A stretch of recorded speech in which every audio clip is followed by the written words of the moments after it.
Hey guys, welcome back to the channel. This is story about what if Naruto learns unique style jutsu with Hiruzen's part 1. Before I start, please do support for more amazing content and comments for part 2. Do consider to subscribe my channel and share my video to your friends and check out the description as well. Let's start the video. Naruto Uzumaki was now trying to think about jutsu. The reason he was obsessed with ninjutsu was because each Hokage had a special ninjutsu fighting style. The first had wood, the second water, the third was said to know all ninjutsu in the leaf, and the fourth only had one, but it was an A rank he threw around like nothing along with seals. Naruto believed he needed a style one that would make it his own. Naruto did something he never did. He went to the library. He was a ninja nose, so they couldn't kick him out after all. Naruto wondered what he could learn. He hated reading, but for his dream he would learn. Naruto made it to the library in no time. Naruto walked inside. As he did, he was confronted instantly. "What are you doing here, demon?" Naruto sighed. "I am just researching ninjutsu." Naruto answered. "I don't care, get out." She yelled. "What? How can you kick me out of a public place without a reason? You being a demon is reason enough. Now go." Naruto hung his head in defeat. He didn't want to deal with this, so he walked out. He would come back later. Hinge though. Naruto sighed and went into an alleyway as he leaned against the wall, sitting down. "Hey there." Naruto turned to see Ebisu though. "Great, the closet perv." Ebisu glared at him for that comment. "I merely wanted to know what you would want in a library." Naruto sighed. "Ninjutsu," Naruto answered. "Every Hokage has a special ninjutsu style. I was hoping to try and find one." Ebisu nodded. With Naruto's obsession with being Hokage, it made sense. He knew the boy could be serious if he needed to be, and yet he didn't go to the Hokage and tell on the women, most likely to not get the woman in trouble. "I see. What about your Jounin sensei? Shouldn't he teach you ninjutsu? All he ever does is train Sasuke. I am stuck working on chakra control, but I don't even know what I am doing. He hasn't even taught me how to control chakra." Naruto had no idea why he was talking to Ebisu of all people about this. "I see, perhaps I can help you." Naruto blinked and looked at him. "Let's say it is me thanking you for helping out Konohamaru." Ebisu had stopped calling Konohamaru the honorable grandson after realizing his mistake of how it made Konohamaru feel. "Really, you will teach me a cool ninjutsu style?" "No." Naruto looked down. "I can though show you 2 chakra control exercises I know and maybe a ninjutsu afterwards." "Can you tell me how long you have been doing missions though?" "I started after I became Genin. Why?" Ebisu frowned. "Usually a sensei took a week off to teach them chakra control. Merely making sure if something, let us continue to a training ground, preferable one with water and lots of trees." Naruto nodded as he and Ebisu went to training ground 7. "Alright, for the first exercise is tree climbing." Naruto face planted. Ebisu sensei, how is climbing a tree helping with chakra?" "Naruto, you will not be using your hands." "What? How is that possible?" Naruto shouted, thinking he was tricked. However, he stopped when he saw Ebisu standing horizontal on a tree. "Naruto, it is easy, plus we ninja can shot fireballs out of mouth, summon creatures, and you question walking on walls?" Naruto was quiet. He had a point. "Okay, so how it work? Simple, put chakra in your feet. With every step you put too much, you will blast off too little, and you will slip. You might want a running start." Naruto nodded and ran, only making it about 2 feet before being blown off of the tree. "Naruto, you should use shadow clones to help you with this." "What good would that do? How far did you get in that scroll?" Only the hand sign, and that it was a clone jutsu." "I see, Naruto. Every clone technique has a special ability. If I were to make a water clone, it would turn into water, allowing strong ninjutsu jutsu. A regular bunshin can run a person out of kunai if they believe it is you, though they make no sound. And the Kage Bunshin is a scouting technique. Anything the Kage Bunshin learns you will as well after they dispel. Just use them, and it will be fine. As long as you don't use too many, you will start to figure out why soon enough." "Oh, okay. That, and the author is too tired to make sense of this for you." "Sounds like him. Anyway, let's stop breaking the third wall, and just go on with training." Naruto woke up the next day. Thankfully, he had been given off. Naruto had mastered tree climbing in a single day as he went to train. He got into the training ground as Ebisu was there already, while Naruto was 5 minutes late. "You're late," Ebisu said, looking at him. "You try having Kakashi-sensei has a sensei." Ebisu nodded. "I understand his habits, but whenever he is late, why don't you simple train?" Naruto blinked. He had never thought about that.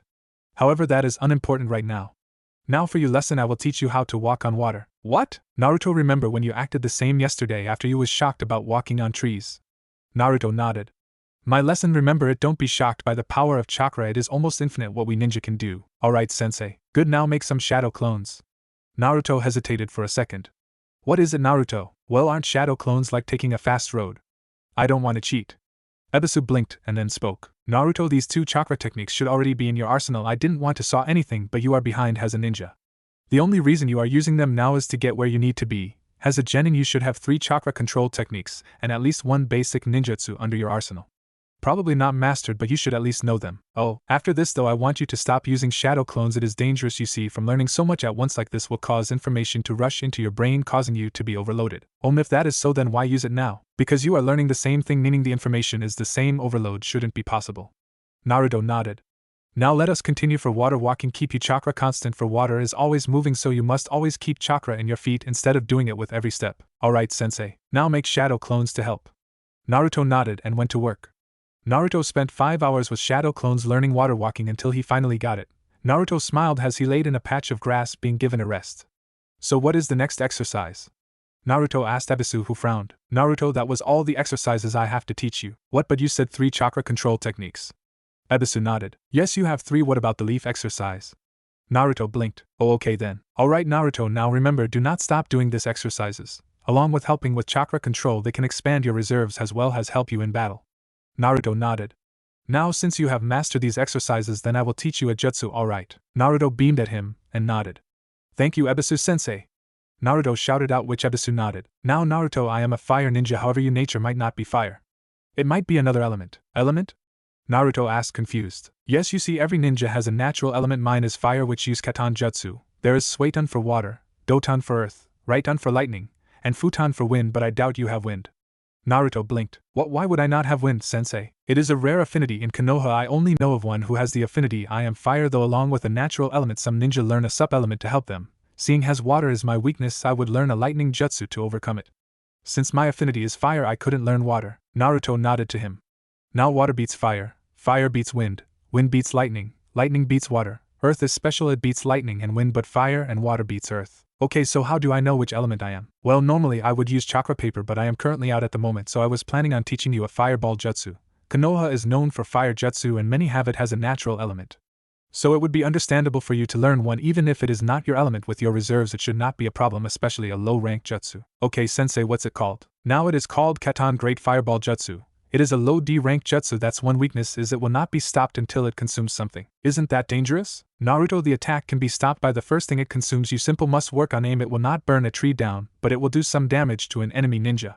Naruto nodded. The only other weakness is it will always shot straight. I am learning a jutsu like this, then wouldn't it be better to learn something without a weakness? Naruto, every ninjutsu has at least one weakness. Your shadow clones, for example, stand a single hit. Some are hard to control, but remember, no matter how powerful jutsu is, it will always have a weakness. Naruto nodded and took the information in. He always knew about jutsu and wanted to learn everything about them. Alright, now here are the hand signs. Naruto laid in his bed as he stared at his burned hands. That fire jutsu had effects that Ebisu had said would go away if he got more us to fire jutsu, which would take time. Why hadn't the Kyuubi healed them yet? Kyuubi was inside of the cage in the sewer of Naruto's mind. That teacher of Naruto had tried to teach him, though he didn't know that Naruto was in fact a wind type, making it impossible to learn fire jutsu. The Kyuubi was a fire nature, and naturally he had assumed his host would have fire due to his influence. However, that was not the case. Out of all types it had to be wind.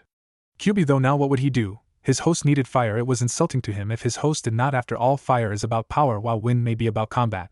But fire was destruction. He would not be humiliated by something as simple as elemental nature. He then smiled as an ideal came in his head. It would cost some of his chakra, but he would force Naruto to be a fire nature and destroy the wind nature. Naruto woke up in a sweat. As he blinked, he looked and saw his hands healed. If he was healed, why was he sweating? Naruto didn't know what to do. Was he sick? He never got sick. The Kyuubi made sure of that, he thought. Naruto suddenly vomited on the ground as he passed out. Sasuke sighed as he knocked on the door of Naruto's apartment. He had been 5 hours later than Kakashi before any even realized what was wrong. Sasuke heard no answer. Dope, if you don't come out I will drag you out. No answer came as Sasuke sighed. He didn't want to deal with this today, he would rather train. Sasuke opened the door and froze. Sasuke saw Naruto lying on the ground sweating as there was vomit on the floor. Naruto was pale as he tried to make sounds, but all that came out was small attempts to breath. Oh shit! Sasuke said as he gone to get Kakashi, his sensei. Naruto woke up in a white room as he looked around and noticed it was the hospital. Naruto sat up as he stretched. He felt better than normal. He actually felt great. Naruto heard the door open and saw the third Hokage. Naruto, you're up. Hey old man, Naruto said, looking at the third Hokage. Naruto, we need to speak. Naruto nodded to the Hokage who spoke. I don't want to drag this out, but I believe you have awakened a bloodline. Bloodline? What is a bloodline? A bloodline is something that is carried through the genes of ninja that give them special chakras. The third answered as Naruto started beaming. Now we are unsure of what your chakra is, alright.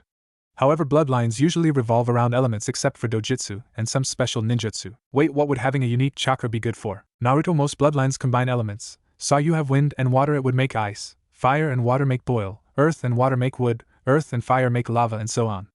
Naruto nodded, getting the ideal. So I can use something no one else can. Sarutobi nodded and pulled out a piece of paper. Now, however, it might not be 2 elements, it might be something else altogether. If this shows nothing, then we will have to try some other test, alright. Naruto nodded as he took the paper. Now all I want you to do is channel your chakra into this piece of paper. Naruto nodded as he began to channel his chakra.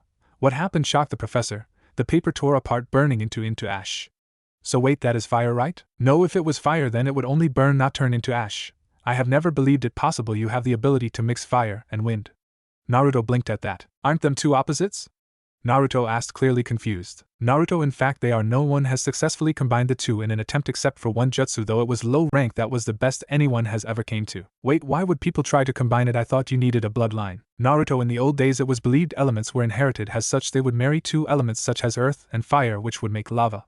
They attempted each combination over time, however fire and wind was never combined. So I have a bloodline no one else could possibly have or has even heard of. Sarutobi nodded. Awesome.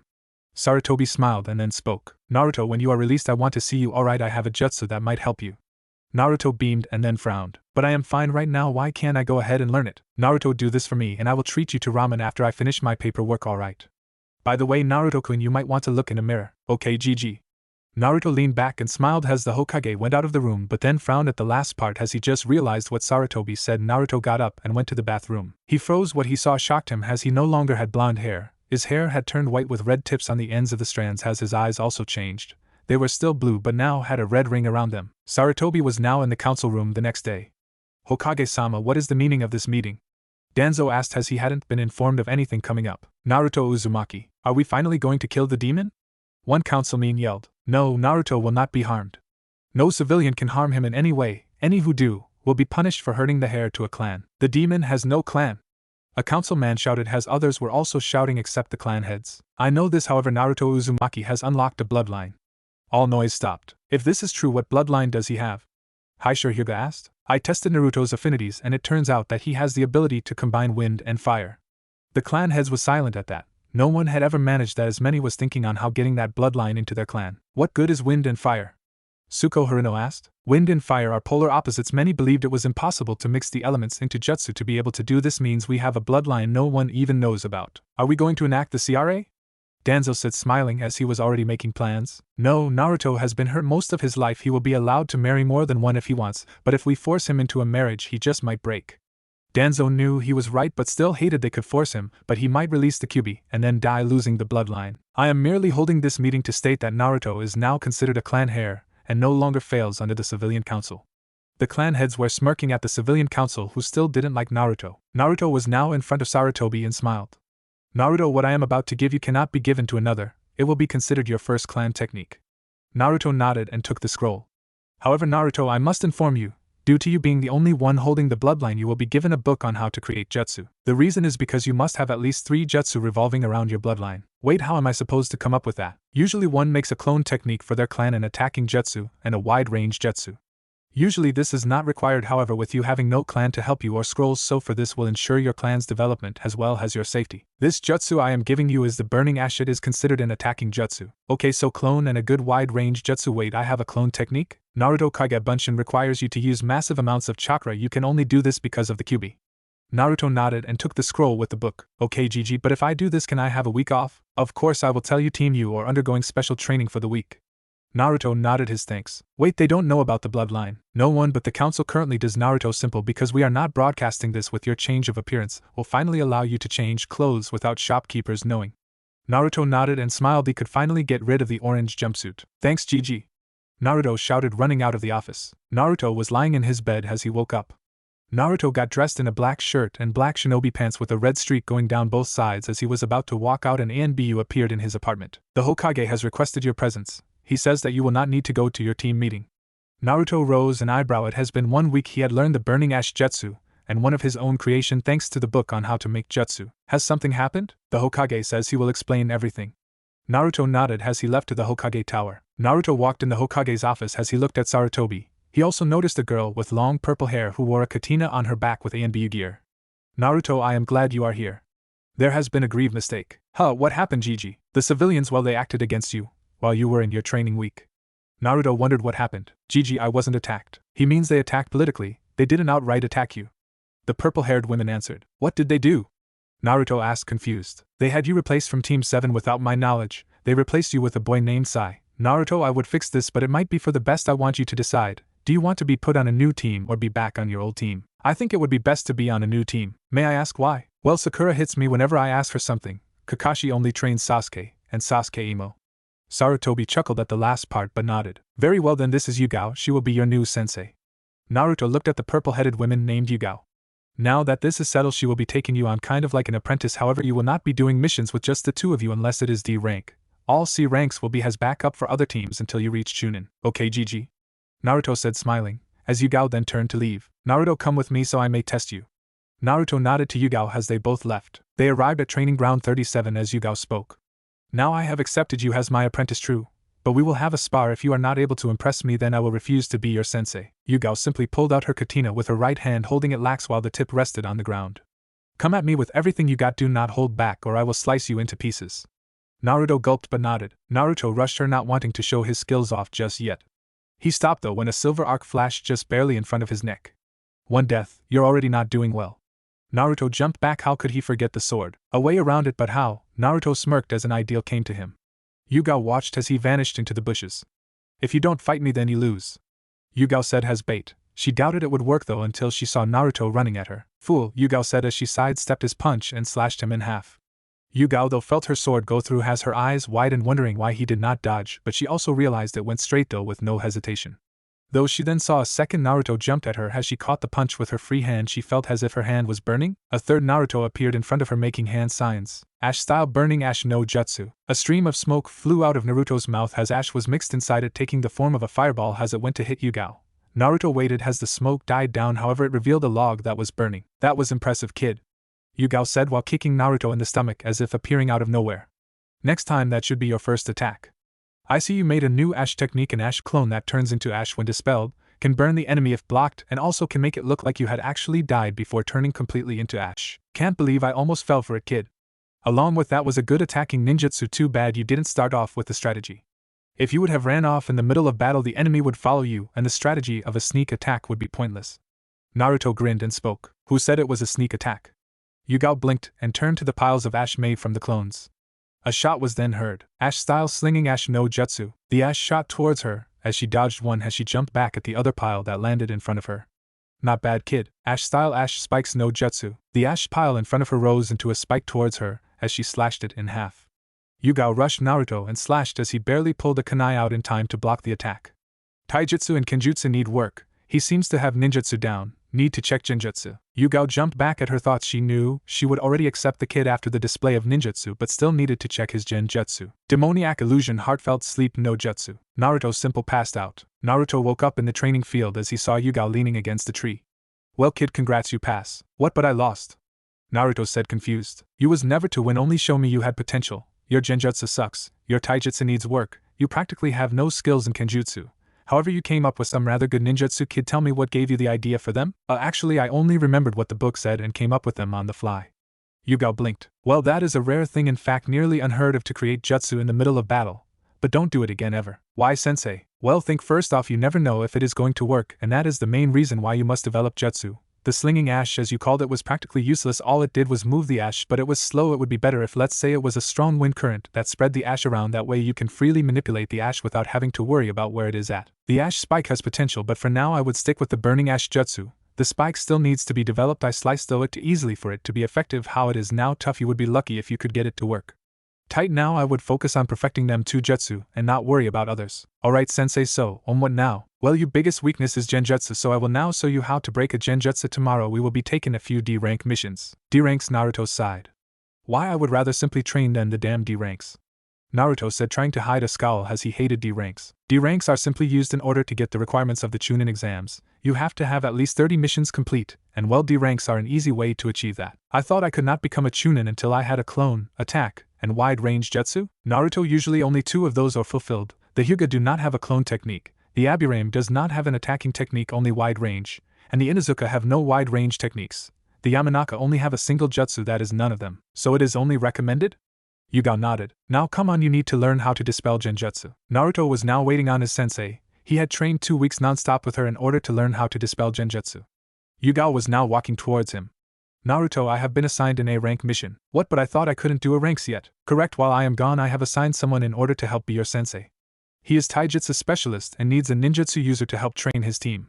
I have made a deal that he would teach you a taijutsu style if you would help his team against ninjutsu. Okay, sensei. Good, now remember, do not use them two jutsu unless you can develop them into a more suitable fighting jutsu. Meet your sensei at training ground 9 around 5 in the morning, do not be late. Naruto nodded as Yuga went off. Naruto was now walking towards the training field the next day. He was 5 minutes early as he waited and saw no one. He waited and noticed it was 4:59 in the next instant green blurs were racing towards him and stopped. I see you have come early, my youthful helper. Guy-sensei, who is this? He has agreed to help us fight against ninjutsu. Lee was beaming already. My ninjutsu arsenal is not the big, but I do have a 3 ninjutsu and another 2 but are not battle ready yet. That is fine, we will simply have to work around them 3. Tell me what type of jutsu you have. 2 clone jutsus and 1 attacking jutsu. Guy nodded to him. And the 2 you are working on? A wide-range jutsu and another attacking, neither are battle ready yet. Guy nodded. I see, I will teach you every other day in taijutsu while you help my team learn to defend against ninjutsu. Is that fine with you, Yuzume-san? Yes, so where are the other 2? They unyouthfully declined the morning schedule and decided to practice at 8 instead of 5 when it was assigned, instead of training with me and Lee-san in the mornings. I see, what should I do? I believe you should work on your ninjutsu, the 2 that have not been developed, while me and Lee warm up, that way you may develop them to be ready for battle. Naruto nodded to Guy. I have a question. Why do you need to learn against ninjutsu from me? Well, we are a close combat team that excels in taijutsu. I do not know many ninjutsu, the ones I do know are support ninjutsu that help me in combat. As for you, the reason is because the other genins have to learn and your sensei is currently away on a mission. I would ask a ninjutsu specialist, but I want to play it off at their level. So because I am a genin and am specializing in ninjutsu pretty much. That is correct, my youthful friend. Naruto sighed. He really had to work with green spandex. So how long does your warm-up usually last? If we complete or warm-up goal, then 1 hour, if not then 3 hours. Naruto blinked. What kind of thing was a warm-up goal? Now Lee, we must run around Konoha 50 times. Yes, Guy-sensei, if not I will do 500 push-ups one-handed. Naruto watched as they went back and forth, saying what they would do if they could not complete the task before running off. Well, might as well practice. 3 hours later, Naruto was now panting as he finally worked out the last few kinks in one of his jutsus. Why are you here? Naruto turned and saw a Hyuga in front of him. Huh? That only got the Hyuga irritated. I said, why are you here? This is the training ground of Team 9. Oh, I am to help with the training of Team 9. Niji, he is probably the genin working on ninjutsu. Guy-sensei told us would help us. Naruto looked and saw a girl with buns in her hair. Hey, I am Tenten. I am Naruto Uzumake. Niji blinked then spoke. I am Hyuga Niji. My father told me about you and your new bloodline. Niji said. Wait, new bloodline? Tenten asked, confused. You have a bloodline like Niji? Yeah, I can mix fire and wind elements to make ash. Awesome, you here pretty early. Why did you? Your sensei said 5, didn't she? Tenten asked with a sigh as Naruto nodded. I already meet Bushy Brows and Bushy Brow Jr. Tenten smiled at the nicknames as 2 green blurs appeared. I see you have meet our youthful comrade. Guy said. I am sorry to have kept you waiting. We were unable to complete our goal and had to do our punishments. Naruto blinked and nodded. Now we must begin our training. Niji, Tenten, have you 2 done your warm-ups? Yes, Guy-sensei. Tenten said as Guy nodded while Naruto was confused but said nothing at the lay. Very well, Naruto, what is your function on your team? I don't really have a team, I am mainly to support other teams. Guy nodded, accepting the answer. Very well, you will pair of into groups of 2 and rotate every day. Match 1 will be Naruto and Lee versus Tenten and Niji. I am glad to fight with you, my youthful comrade. Lee exclaimed, giving him the good guy pose. You to Bushy Brows. Naruto said while Lee blinked. Bushy Brows? Naruto and Lee both got a little bit away from Niji and Tenten, Lee going into his stance, curling an arm behind his back. Tenten pulled out a scroll at the ready. Niji got into his gentle fist stance, while Naruto got into a brawling stance with many holes. Guy took notice of the stance he would have to fix, making mental notes. Alright, this battle is to show me how good you each defend against ninjutsu. Today I have paired Naruto with Lee in order for Naruto to support him. Now this will also help me learn what style to teach you, Naruto, while you fight. Naruto nodded to Guy. Now begin. Naruto watched as Lee sprang into action, running for Niji with a straight punch. Naruto ran to help, only have 5 kunai appear in front of him. Sorry, but I am your opponent. Naruto smirked. Sorry, not this me. Tenten was confused until a shot was heard. Ash-style Ash clone no jutsu. 10 Ash clones came alive and ran towards Tenten. Ten opened her scroll as thousands of kunai came out, going through the Ash clones. Tenten watched as the clones turned into Ash. She saw one still standing. As she reached for her hand kunai scroll, the clone was faster. Ash-style Ash storm no jutsu. The Naruto clone held a hand sign as Tenten saw the ash raise up and began spinning everywhere as if it was a sandstorm.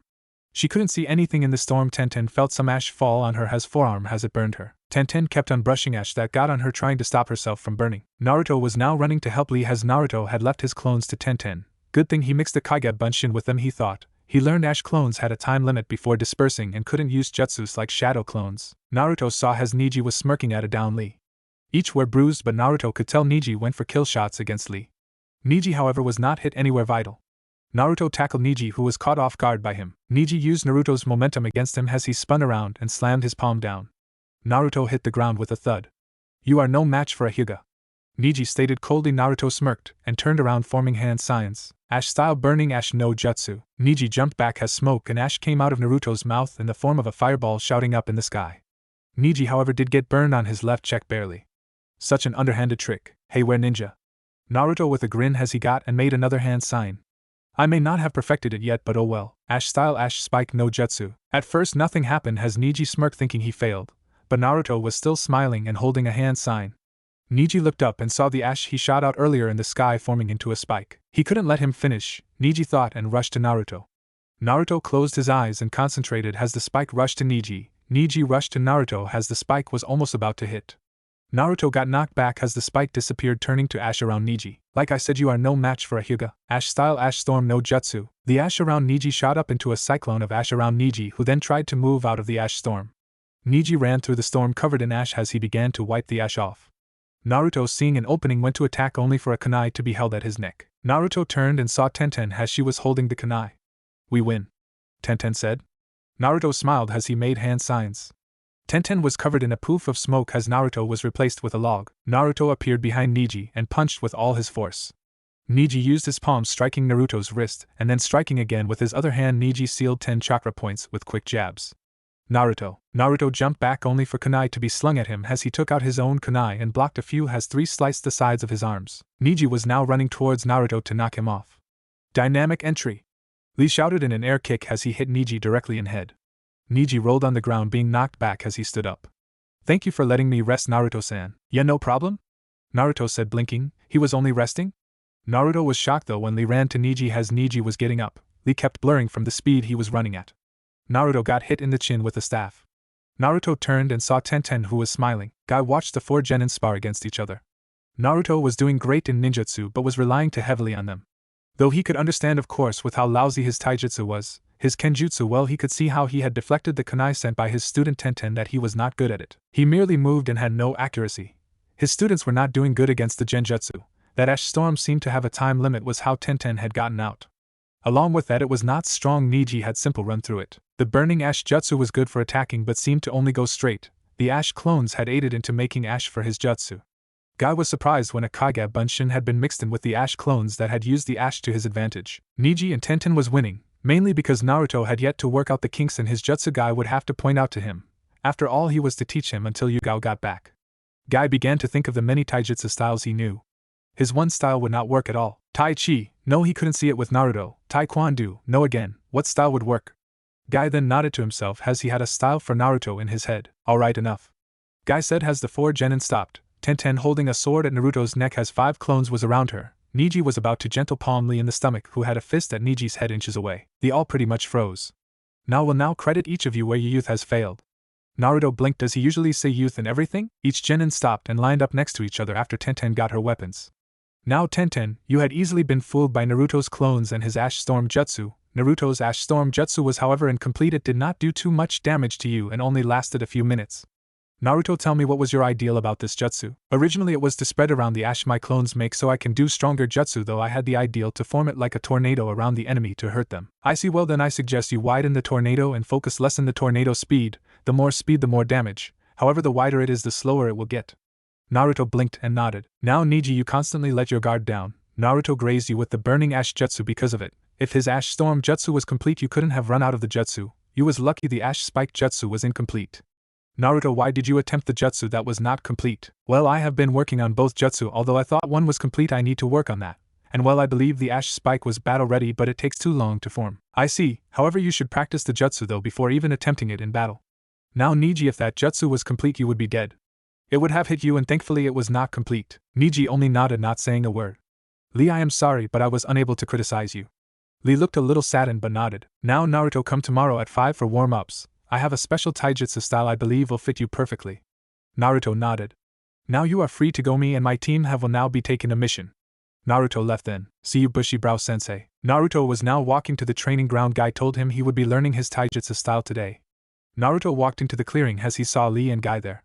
Hey bushy brow sensei, Naruto-san, I see you're here now. We may begin or warm-ups together. Warm-ups? Of course, before learning this style you will need to warm up so you do not pull a muscle of any kind.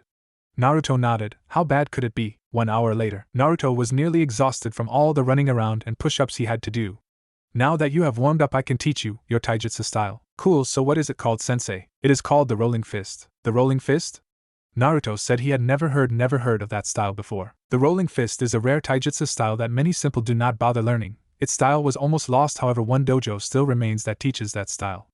Naruto nodded to Guy. Now it is called the rolling fist because of how the style delivers a punch. I notice you rush forward and do not think things through or care where you hit.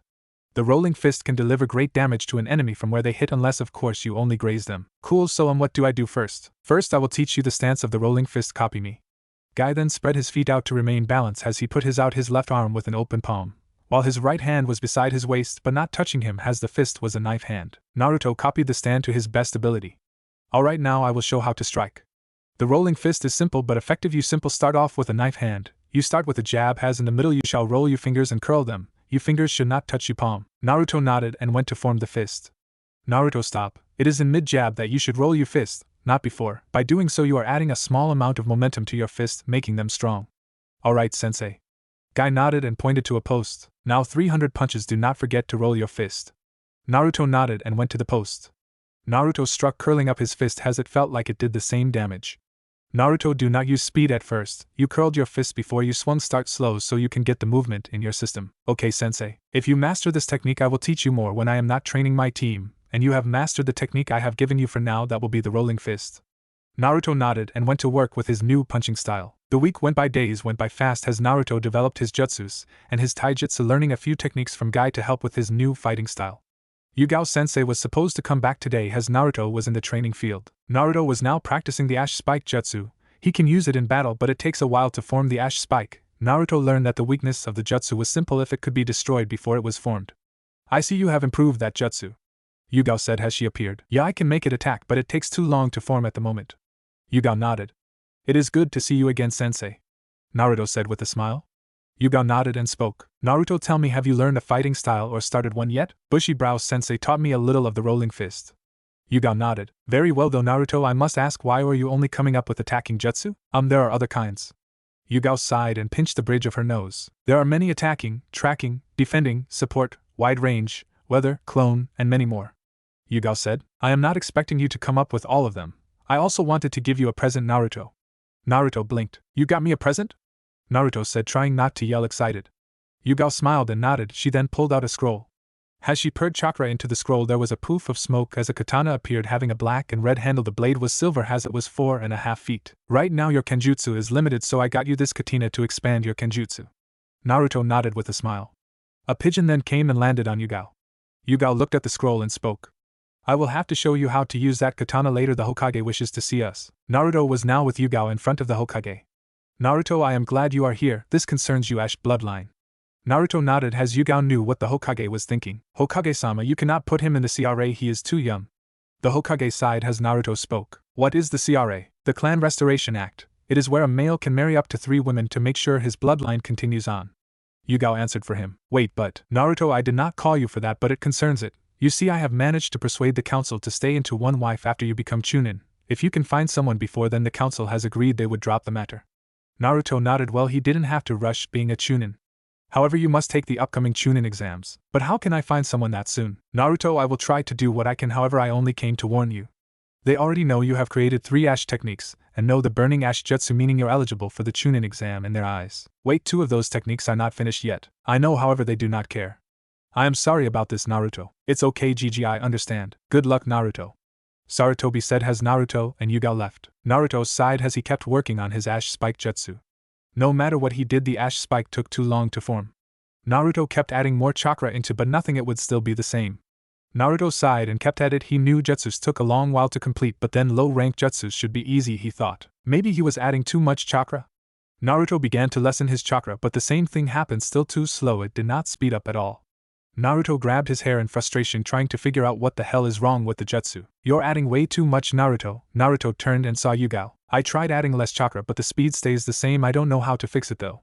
Yuga frowned. Usually jutsu that cost a little chakra wear faster, and then she spoke. Try the attack again, Naruto. Naruto nodded as he made a hand sign as the ash gathered together, forming a large spike nearly as big as him. After a few moments it hardened into a black spike with red ash surrounding it. Now try a small spike. Naruto confused nodded as he let the giant ash spike fall apart. Naruto then made a smaller spike. As he did, he made it about the size of a regular kunai. Naruto then was shocked. It took a mere 2 seconds to completely form. I see, the more ash you have, the slower your ash is, the less the faster. Yuga said. Naruto, try making the spike know the form of a saban. Naruto confused but nodded. Naruto changed the shape, making it use even less ash as the ash saban hovered in the air. Now Naruto, I want you to hit a training post with it. Naruto nodded as he let the ash saban fly. The next instant the saban flew through the post and deep into the ground. They both was shocked at the speed. Naruto, I think we have made a new jutsu. Naruto nodded and then grinned. Thanks, Yuga-sensei. Yuga nodded. Now I don't have to worry about the ash spike. Naruto, the ash spike is still incomplete. This jutsu is something else. How are they different? You saw what your ash saban did, right? Naruto nodded. I want you to use the ash spike on the post. Naruto nodded as he made the ash spike. It took a while, however, as Naruto finished his spike and sent it at the post. It was about as fast as Sasuke's fireball jutsu. As it went forward, it fell apart though in mid-attack. Yuga frowned at that and then she spoke. Naruto, what do you know about elemental manipulation? Yuga sighed. Honestly, what has Kakashi taught this kid? Okay, well, the reason it is slow is because you have not yet learned to manipulate ash. Without that kind of training you cannot perform high-level elemental ninjutsu without it falling apart. Naruto nodded. I would teach you, but this is to be learned when you reach Chunin. For now you should use less ash and it should work. Naruto sighed but nodded. Well, Naruto, you can practice this jutsu later. For now we need to the Hokage for a mission. Naruto nodded. Okay, sensei. Yuga and Naruto left, hopefully to get a good mission. Let's see, finding the Fire Lord's wife's cat, painting a fence, we have babysitting the Hokage-sama. Sarutobi turned to Yuga. I was actually wondering if any genin was on C ranks that might need help. Naruto started smiling at the thought of a C rank. Are you sure he is ready? Yuga nodded. He has made enough jutsu to satisfy the council. He has learned the rolling fist from Guy. The next thing he needs is some experience on the field. Sarutobi nodded. I see, the only one on a C rank mission is currently Team 7 on a mission to Wave. Naruto looked down at the thought of Team 7. Naruto, are you ready to face them? I don't think I can. Naruto said as Yuga spoke. Well then I have an ideal, Naruto. Naruto blinked at her. I can go as Nico and you can go as Kitsune. Huh? Naruto said, confused. The Hokage threw a white fox mask at Naruto as Naruto grabbed it. Think of it as ANBU training. While on missions above D rank we will use the code names Nico and Kitsune along with wearing these masks, that way no one knows who we are. Naruto nodded, grinning to him. It was like a prank. Very well, Team 7 is currently sent to Wave in order to protect a bridge builder. I however believe that might be more to it. Yuga. Nico nodded and left. Naruto now walked with Yuga as he wore Umbu-style clothes. She got him along with his fox mask, Yuga wearing the same except for a cat mask. So sensei, what is Wave like? Well, it is a port town. From what I have heard they sell to people around them. Other than that, nothing. Naruto nodded, accepting the answer. Why would the Hokage think something was special about it unless... Yuga shook her head. The Hokage wouldn't send genins if he suspected that, but just to be safe. Naruto, I don't want you shouting the name of Jutsu, alright? Naruto nodded but was confused.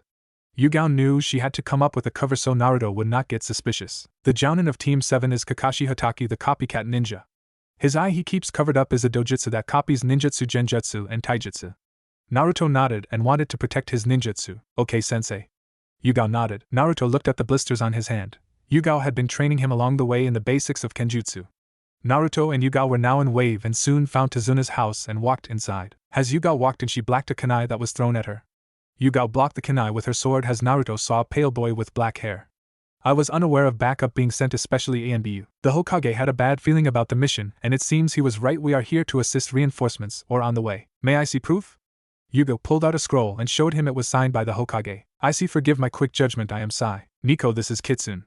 Sai nodded and was confused why someone would choose the fox mask. Is he not young? He is still in training as he needs to get experience at the moment. Sai nodded, accepting the answer. The Uchiha do not let him know about the backup. Any time I have sent for backup he has killed the messenger, the Jounin, and the Kunoichi did nothing to stop him. Yuga nodded. Very well, thank you for the information. Sai nodded and walked forward as Naruto and Yuga followed him. Sakura was asleep with her head on the table as Sasuke was too tired to move. Where is Kakashi Hatake? Yuga said as Sakura waked up. Who are you? I am Yuga, a Jounin sensei. Now where is your sensei? He is at the bridge protecting Tazuna. Why are you all here? I was told to stay in case bandits attack the family. The Haruno refused to leave the Uchiha. Sai answered as Yugao turned to Sakura, who didn't look the least bit ashamed. I see, if your sensei dies, I wonder if you will be able to forgive yourself. Sakura said nothing while Naruto bit his lip under his mask so he wouldn't defend Sakura and clue them in as to who he was. Naruto, you and me will be aiding Kakashi, follow me. Naruto and Yugao were now walking towards the bridge as Naruto spoke. Sensei, why did you send for backup? Isn't we backup? Naruto, this island is not connected to any type of land. The people here are obviously poor, yet Gato is rich. He most likely hired bandits, and if he is rich he can hire ninja as well. Naruto nodded, finally understanding. They soon saw the bridge as thankfully it was not under attack.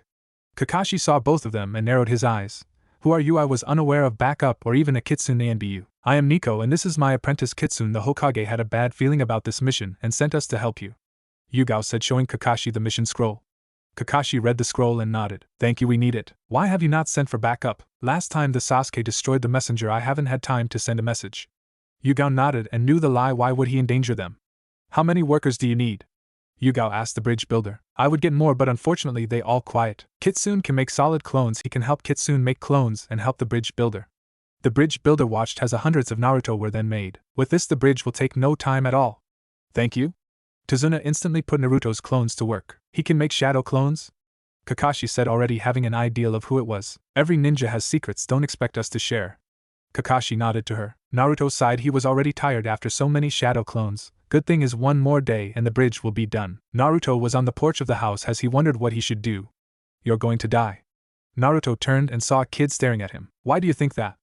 Naruto said, slightly annoyed at the kid. No one can stop Gato, he is too strong. I see. Do you know what a ninja is? What kind of question is that? Of course I know what a ninja is. I am not an idiot, you are just weak. Gato can't be beaten. Explain what a ninja is to me then.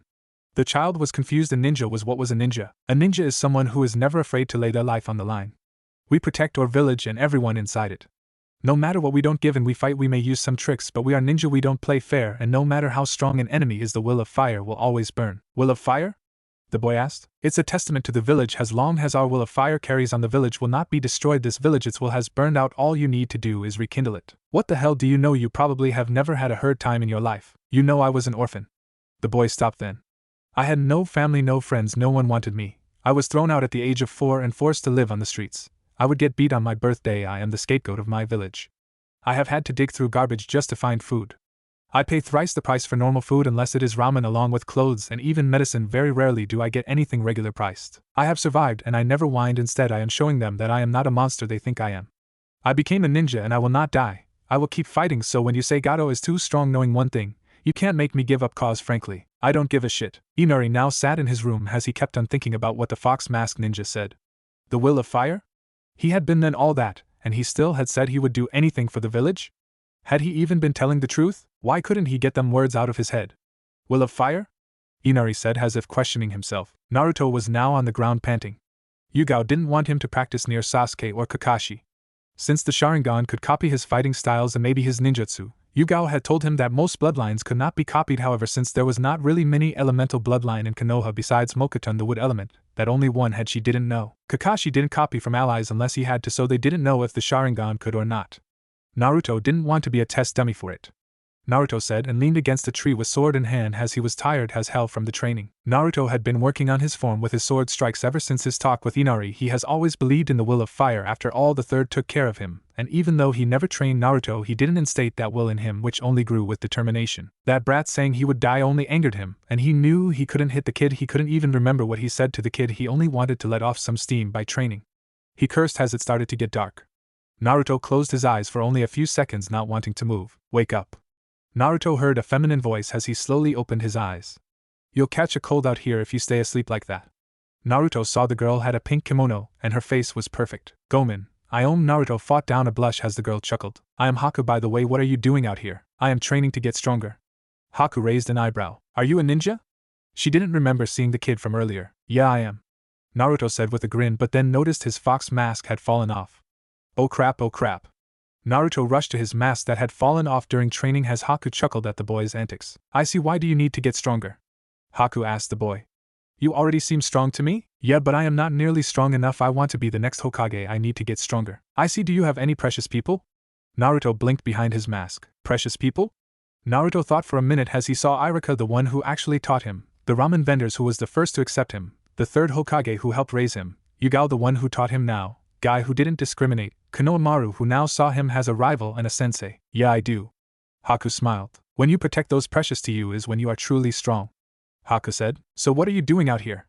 Naruto asked. My uncle is sick, so I am picking herbs to help him. Can I help? Haku nodded as Naruto got up to help her. Naruto and Haku began to pick herbs in a comfortable silence. You know, you very pretty, miss. Haku had a little blush and spoke. Thank you, she said, but then smiled inwardly. But I am a boy. Naruto's eyes widened as she let out a chuckle. Works every time, she thought. Of course it was a lie, but then the face was always priceless. Kitsune. Naruto turned and saw Yuga in her cap mask. Hi Nico-sensei, Naruto said, getting up. You need to go onto the bridge to help the bridge builder. Hi sensei. Naruto turned to Haku as she spoke. Thank you for helping me, I will be able to ensure my uncle is fine, do not worry Kitsune-san. Naruto nodded as him and Yuga left. I see, so that brought back up, we should have expected this.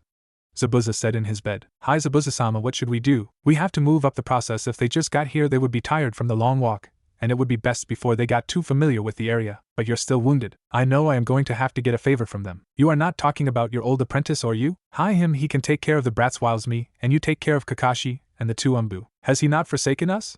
Why would he aid us? Zabuza looked at a scroll. Because I have something he wants. You can't mean? Zabuza nodded. Damn. Naruto said as he got up but heard a noise. Naruto leaned in close to the wall as he saw two bandits in front of Inari and his mom. Inari was now not sure what to do as he had stabbed a bandit in the leg. Ever since that talk he had with the fox guy, Inari had been thinking of what he said about the will of fire, and came to one thought. Don't bitch. Inari ran at the bandit, only to get slung against the wall as Inari fell. Inari ran again for him to be hit again. Not that this isn't fun, but we are on a time limit, right? The bandit nodded. Too bad, I was going to enjoy cutting you up. Kie-saban impaled itself in the bandit's chest. The other bandit was shocked as they all watched as the samban burned a hole through the bandit's chest as it turned into ashes. The bandit fell dead. Nice job holding the off, Inari. Kitsune-san? Inari said, unsure. Hi, Naruto said under his mask. The other bandit began to try and run away as Naruto made a simple hand sign. Ash samban. Ash formed around Naruto's fingers as he pointed at the bandit. The samban then shot forward, killing the bandit. Inari was wide-eyed as Naruto had killed the bandit. Naruto then turned to Inari again. You did great holding them off, Inari. Stay here while I go check the bridge. You got it, Kitsune. Naruto blinked under his mask and smirked as he then jumped off. Naruto arrived to a site as he saw a masked Nin along with Zabuza as everyone was knocked out. The only ones standing were Zabuza, Haku, Yuga, and Kakashi, also Tazuna. Damn, another one showed up. Equals, careful Kitsune, he is a Genjutsu master, and the other can use ice. Can you two take care of Zabuza? I can get the ice user. Yes, don't take too long. Naruto nodded as he looked at Haku. So it's you, Haku. How did you know it was me? Haku asked, surprised as she taken her mask off. You were gathering herbs after Zabuza had been defeated. Along with that, you wasn't followed by any bandits while you were alone in a meadow. Haku blinked and nodded. I got careless, it seems. Haku began hand signs as she spoke. Crystal ice needles, 1,000 needles of death. Ice needles formed all around Naruto as he then began hand signs. I hope this works. Ash style, Ash cyclone. Ash formed around Naruto, spinning like a tornado as he held the tiger hand sign. The ash moved faster and faster as the needles went to him. They began to melt. When the cyclone died, Naruto had 2 needles in him. I'm surprised you can melt my ice, but you won't stand a chance against me now. Yuga attacked Zabuza as Zabuza blocked and swung her off with his sword. Kakashi seeing an opening charged with a kunai as he stabbed Zabuza's shoulder. Zabuza then turned and swung his sword. Kakashi caught the bleed, having his hand bleed some. Damn it, when will he get here? Naruto ran and punched Haku, only for her to sidestep and stab him with a samban. Naruto, though he didn't feel a thing as the samban slid in him. Naruto kicked out as Haku jumped back, drawing more samban as Naruto drew his katana. Naruto slashed sideways at Haku, who flipped back, dodging as she threw samban. Why are you working for Zabuza? Naruto asked, deflecting a few samban as one scraped him. I am his tool to use as he sees fit. Haku answered as Naruto looked at his wounds. Why can't I feel these wounds? So you're a tool for that man? Yes, Zabuza in all rights is my only reason for living. Naruto ran at Haku, only for a large cleaver to stop him. Naruto looked down as seals were on the cleaver as they began to glow. Shit! Naruto let go of his sword to make a kage bunch and toss him back. The exploding seals burned his right side as Naruto fell. Kitsune! Yuga said as Naruto got up. He felt his face and knew it was burnt. Why can't I feel? Naruto saw his katana on the ground, broken in half. Hi, that was easy, though I'm surprised you're still alive. Naruto saw a white-haired teen smirking with shark-like teeth. His sword was a giant cleaver as big as Zabuza's weapon. On the back was a scroll as long as the blade. You took your sweet time getting here, brat. Zabuza said as the teen sighed with a shrug. Well, I was a long way away from here. The teen turned to Naruto. Go ahead and rest Haku, he is my opponent now. By the way, my name is Suigetsu. Kitsune. Kitsune, that is one of the 7 swords of the mist, Yuga said as Naruto narrowed his eyes. The exploding cleaver, its previous master, was blown up in a fight, due to its ability to plant exploding seals on it, although I was unaware of a new 7 swordsman. Yuga said as she been holding her sword facing Suigetsu. You're mine. Zabuza said, appearing behind Yuga. Yuga on instinct ducked down, however her eyes widened as Naruto turned around. Zabuza's sword began to cut Naruto's side, however Naruto caught the blade in his hands. Suigetsu then slashed at his other side. Naruto using both hands caught the blades. Naruto saw exploding seals forming on the sword, summoning Jutsu. Dog jumped from the ground, grabbing Zabuza, yanking his sword away. Naruto, move! Naruto jumped to the side, however his eyes widened as Kakashi spoke his actual name. Too late. The exploding notes then went off as Naruto thrown across the bridge due to the force of the explosion. Damn it, brat! Zabuza said as he managed to move out the way. As when the explosion happened, the dogs vanished. Not wanting to die, Zabuza barely got out the way. Watch out with that weapon, not everyone has your bloodline. Chidori! Kakashi charged as he had been charging up his attack the entire time. Zabuza turned and barely got his sword to block in time. His sword snapped as Kakashi's Chidori ripped through it. As he was about to hit Zabuza, Haku pushed Zabuza out of the way, taking the hit in the side of her stomach. Kakashi fell to the ground then as Zabuza looked at Yuga, who held her sword at the ready. Why? Naruto screamed out, shocking everyone. Why, Haku, did you give your life to someone who is using you as a tool? Zabuza, he saved me, it was all I could do for him. Haku said, laying her head down. In the end you died, at least you were useful. Haku smiled and drifted off in Zabuza's words. That is, Naruto said as Zabuza raised a brow. A tool? That is all you thought about her? Naruto yelled, a red chakra surrounding her.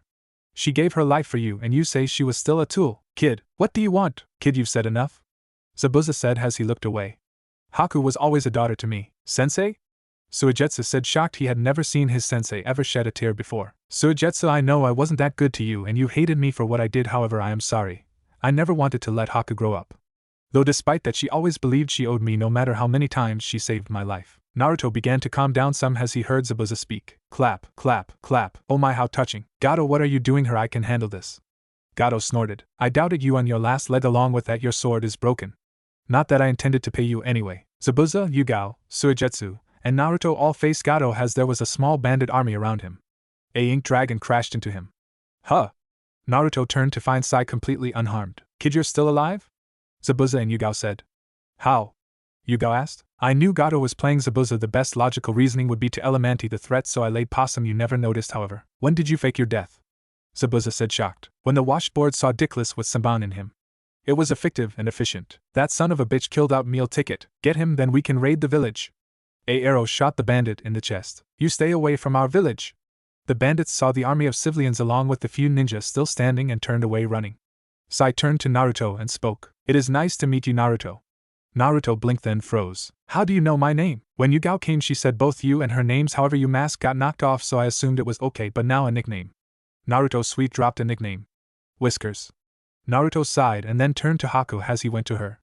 Naruto then his eyes widened, he swore he saw her move. Naruto then lifted her shirt up just above her stomach. Jika, what the fuck do you think you're doing? Zabuza roared. She's alive. What? Zabuza said, shocked. He then looked as Kakashi's Chidori grazed her, missing anything that could kill her but leaving a good 6th wound on her side. She must have passed out from blood loss. Yuga said as she walked towards them, refusing the urge to limp. If we bandage her up she will still live. Let us take you to my house. Tazuna said. You would do that? Zabuza questioned. I saw the entire fight. In fact, we want to make a deal with you three. A deal? Tazuna nodded and spoke. We want you to protect Wave. We don't have much now, but we will share with you everything we have to pay you off until we begin to grow better. We will need someone to protect us while this happens. You really want to put your lives in my hands? Zabuza asked. Why? Well, to be blunt, if someone attacked us they could detour the bridge, and we could all die. Suigetsu, I know you don't have any ties to this mission, so it is up to me, and Haku will be staying here. You know what I actually want, not a sword but that. You're pushing it, brat. What does he want? Naruto asked, blinking. He wants. I can't believe that was what he wanted. Naruto said to Yuga as the two was headed to Konoha. Neither to me, it was kind of stupid to run away because of that. Yeah, anyway, best to forget about it. Naruto said as Yuga nodded. So what am I going to do next, sensei? Well, you can take the day off. After doing a mission away from the village, it is best to stay in the village the rest of the day. Train, rest, go out to eat, it doesn't really matter to me. I'll go report to the Hokage, alright. Hey sensei, Naruto turned, but Yuga was already gone. Why couldn't I feel? It was probably nothing. Naruto said with a sigh. He was still wearing his fox mask as his broken katana was on his back. He entered an alleyway as he began to wonder for a weapon shop. Naruto put his fox mask in his pouch as he began to look for a store. Absolutely not. Zabuza shouted out in a drunken stupor. Listen here, eyebrows, you heard my demand. Sujutsu said, and you are not in a place to demand anything.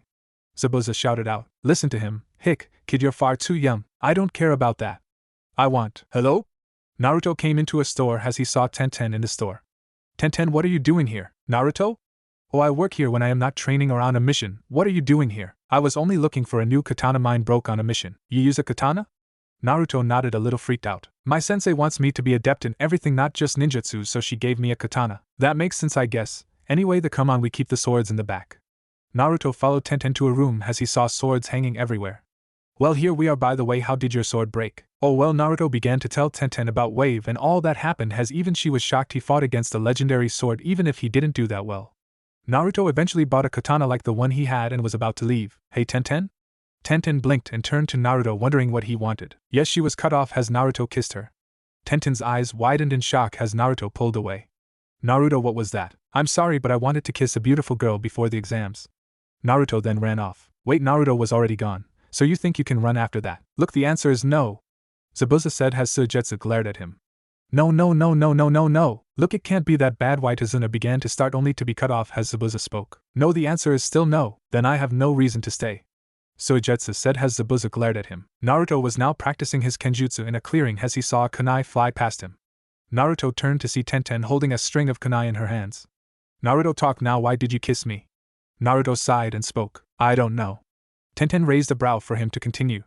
I guess because I find you attractive. You are beautiful, you're not a fangirl, you don't faint when I am around you, and you take your ninja life seriously. What fool wouldn't want to kiss you? I know you probably don't think about me that way, but ever since I started training with Guy and you three, I would take small glances. I am not saying I love you, but I do like you more than a friend should. Tenten blinked. No one had ever thought about her like that. Sure, she had a crush on Niji when she first began, but she wasn't a Niji fangirl like many believed. Naruto, before I say anything else, what did you mean before the exam? You know about the Chunin exams, right? Tenten nodded her head. Yeah, Guy-sensei is supposed to be entering us this year. Well, my bloodline is new and rare. The council wants to put me in the CRA. The old man convinced them to one woman. However, if I don't find anyone before the Chunin exams, then they will get to choose my future wife. What? Tenten knew Konoha loved bloodlines, but that was a shock to her. Yeah, Naruto said as Tenten walked to him and grabbed his shirt. Naruto expected her to hit him, only to be shocked when she slammed her lips against his. Why not give it a try? But if you ever even think about cheating on me, I will make sure you will have no heirs. Tenten said as Naruto felt a kunai between his legs. Yes, Tenten-chan. Naruto stuttered as Tenten smiled. Good, you can pick me up tomorrow at 8. Sujutsu, I am sure we can talk about this. Haku said as Sujutsu sighed. Listen, Haku, I know what you're thinking, but no, Zabuza knows what I want, and he won't even let me try. Maybe you can tell me and I can help. No! Sujutsu shouted. I am sorry, but I need Zabuza's say to do this. Naruto was now panting as he was taken out of Genjutsu. Unacceptable, you still can't break out of a Genjutsu again. Can I take a break? Naruto said through pants. No! Your enemy will give you no break. You may have become adept in ninjutsu, you taijutsu and kenjutsu are average, however your genjutsu is the lowest of the low. You cannot perform even D-rank genjutsu. No, you will continue as you are now. Any true ninja could kill you. Naruto nodded and began again. Okay, sensei. Okay, damn it, tell me now. Haku shouted to Zabuza and Sujutsu. This has been going on long enough. You say this, you say that, now explains before I. Naruto sighed as the days went by. Him and Tenten had actually gotten along great. The two were usually together when they had the chance. Now, Naruto turned to his sensei. He still couldn't break out Genjutsu that easy, and it took him a few minutes, but she had deemed him good enough for now. Most genin didn't use Genjutsu and few Chunins did. Yes, sensei? Naruto, the Hokage wants us. Naruto nodded as he got with Yuga while the two began to walk with Yuga. Now will you tell me what you want? Haku asked, smiling sweetly as Sujutsu and Zabuza both paled. You know what, you go for it, Sujutsu. Zabuza said, besides I want to see the shocked faces. Fine, I want. Hey old man, what do you want? Naruto asked the Hokage. Sarutobi looked at Naruto and spoke. Due to your performance in Wave, I have decided to try you on AC rank mission alone. Your Jounin sensei will accompany you, of course, but that is it. Awesome old man, thanks you. Naruto shouted as he hugged Sarutobi, who chuckled. Now Yuga, you are to make sure this goes without a hitch. If you are Naruto's life is in danger, you are to pull out imminently, though I doubt it will come to that. Hi Hokage-sama. So what is the mission, old man? You are to find an animal. Sarutobi said as Naruto narrowed his eyes. I thought you said it was AC rank. Naruto, this mission is outside the village, as such it is registered as AC rank. You see, a woman lost her. Please do not say it is to catch that cat. Naruto said as the Hokage chuckled. No, it is a mission to catch a ostrich. Naruto blinked as even Yuga was shocked. What? His name is Condor. You what? Haku said shocked as Suigetsu nodded while Inari came in the room. What was with all the shouting? Inari asked confused. Tsunami looked at her son. Son, why don't you wait outside for a minute? What happened? Well, you see, chapter end. Just kidding. So what do you say? Yes, Suigetsu, I would love to marry you. Haku answered. Naruto and Yuga were now walking through a forest as Naruto sighed. Where do you think Condor is, sensei? I have no idea, but he was sighted in this forest, Naruto. Oh, okay, sensei, so how do we find him? Well, you are going to make Kage Bunshin to look around the entire forest. Remember, he has a pink bow around his neck. Naruto nodded as he formed a cross-hand seal. Tenten, your flames of youth have no doubt it increased to have a boyfriend. Now I must meet him to see his flames of youth. Yes, we must see this man, Tenten.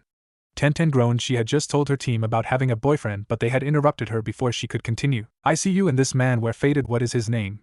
Tenten didn't notice the jealousy in Niji as Tenten sighed. His name is Naruto. Oh god! Naruto shouted as he was running from a pissed-off ostrich wearing a pink bow. Stop it, damn it! Condor picked Naruto in the shoulder hard as Naruto continued running. Sensei, are you going to do anything? Think of it as training.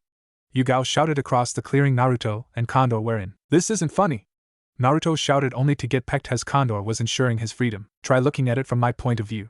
Yuga said smiling as Condor pecked Naruto again. That's it. Naruto turned and pulled out his katana. You can't kill him, Naruto, after all we don't want to fail. Oh, can you not handle AC rank? Damn it. Naruto put his katana away and began to run. Naruto blinked and then glared. He can't find me, Condor thought to himself with a smirk as Naruto twitched a little. Yes, I am perfectly hidden. Naruto looked at Yuga as she was even confused. Now just wait for him to go away. Okay, that's enough, Naruto said as he grabbed Condor's neck trying to pull his head out of the sand. No, my perfect hiding, he will pay. Condor kicked Naruto as Naruto went flying into a tree as he saw Condor scream, Kung Fu style. Damn it, how the hell am I getting my ass kicked by an ostrich? Naruto asked as he stood up. Damn it, I don't care, mission or not, you're going down. Naruto charged at Condor as Condor did the same. Naruto then slid under Condor's leg and hooked an arm around Condor's other leg and then yanked the leg as Condor fell. Naruto and Yuga were now in the Hokage's office with a bruised and beaten Naruto along with a roughed-up Condor as Yuga was untouched. Send in Kino, his ostrich is here. A man walked in the place and sighed as he saw Condor glare at him. Okay, here is your money.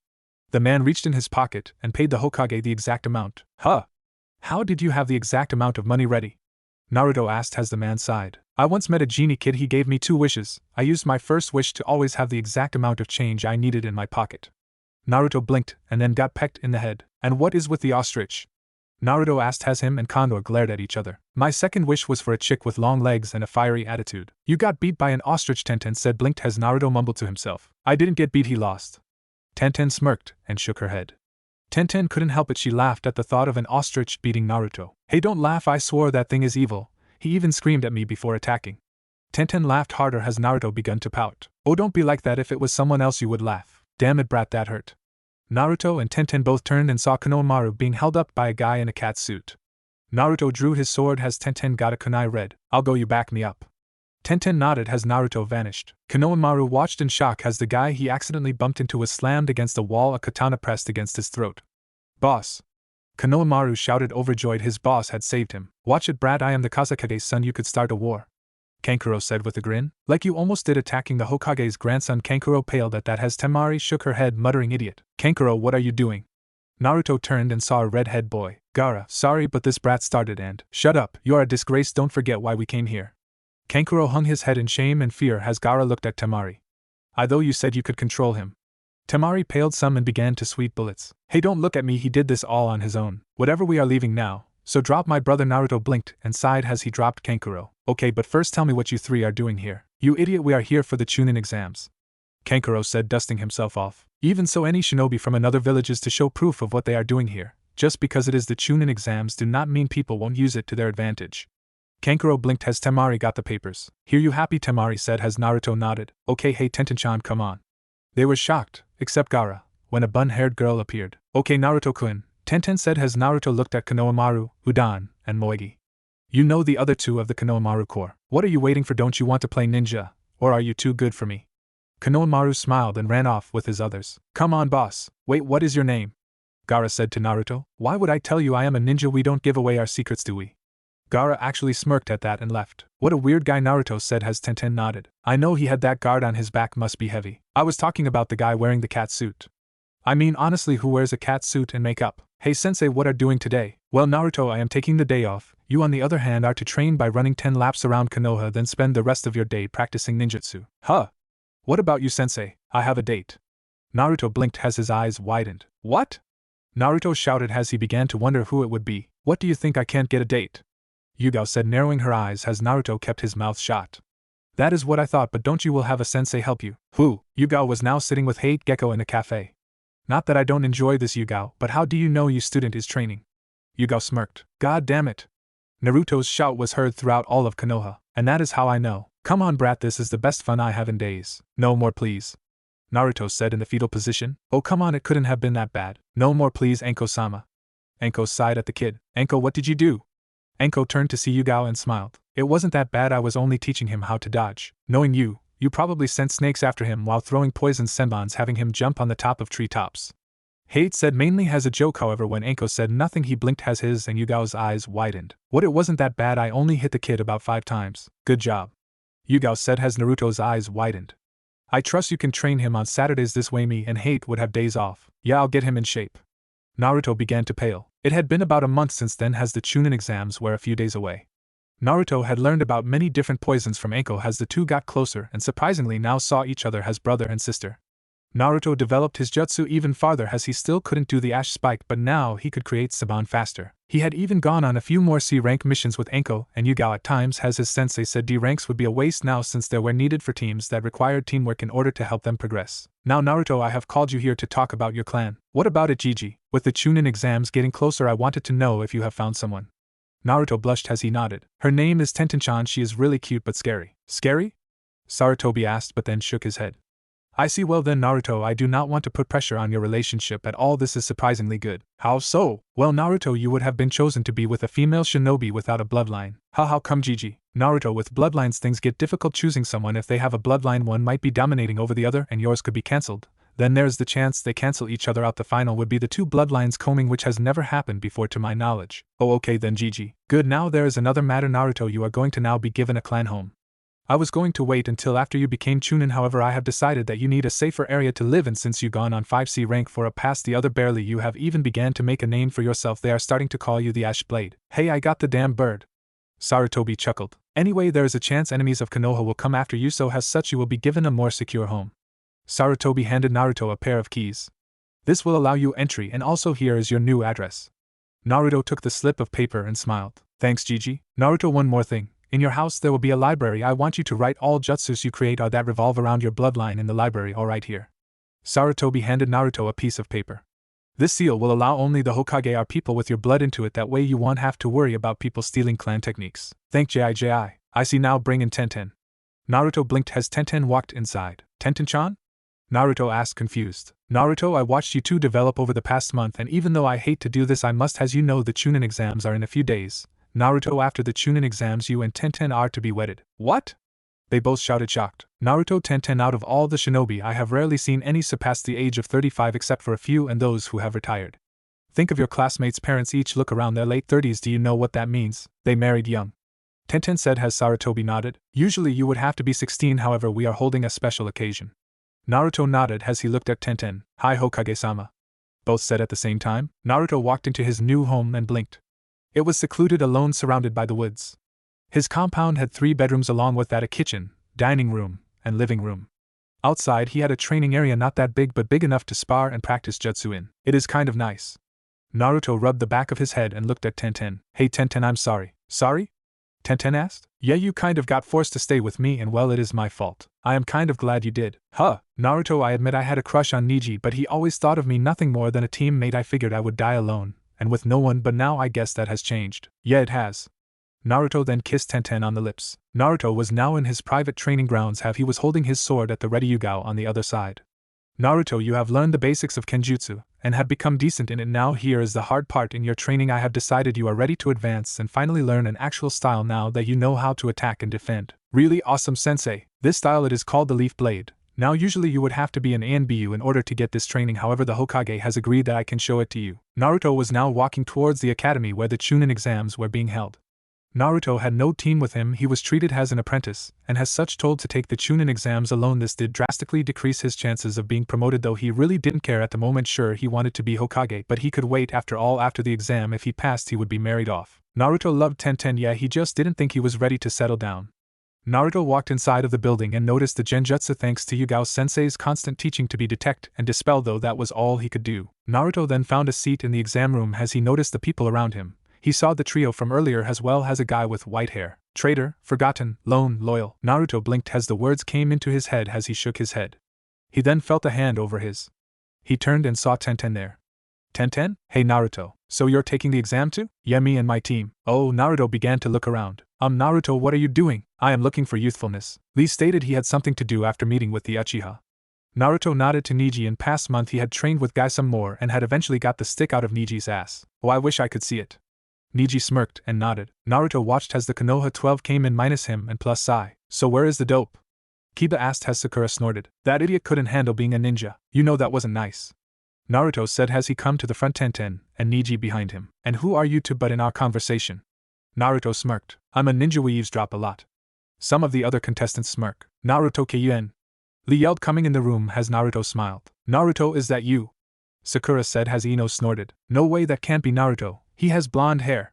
Ino nearly shouted. Wow, anyway, let us go. Come on Lee, I think you had a good test. Naruto said, looking at Sasuke, who had a few bruises on him, while Lee had none. Unfortunately, it couldn't be qualified as when the Uchiha couldn't land a hit on me before Guy-sensei interrupted us, though I am sure he would have gotten one.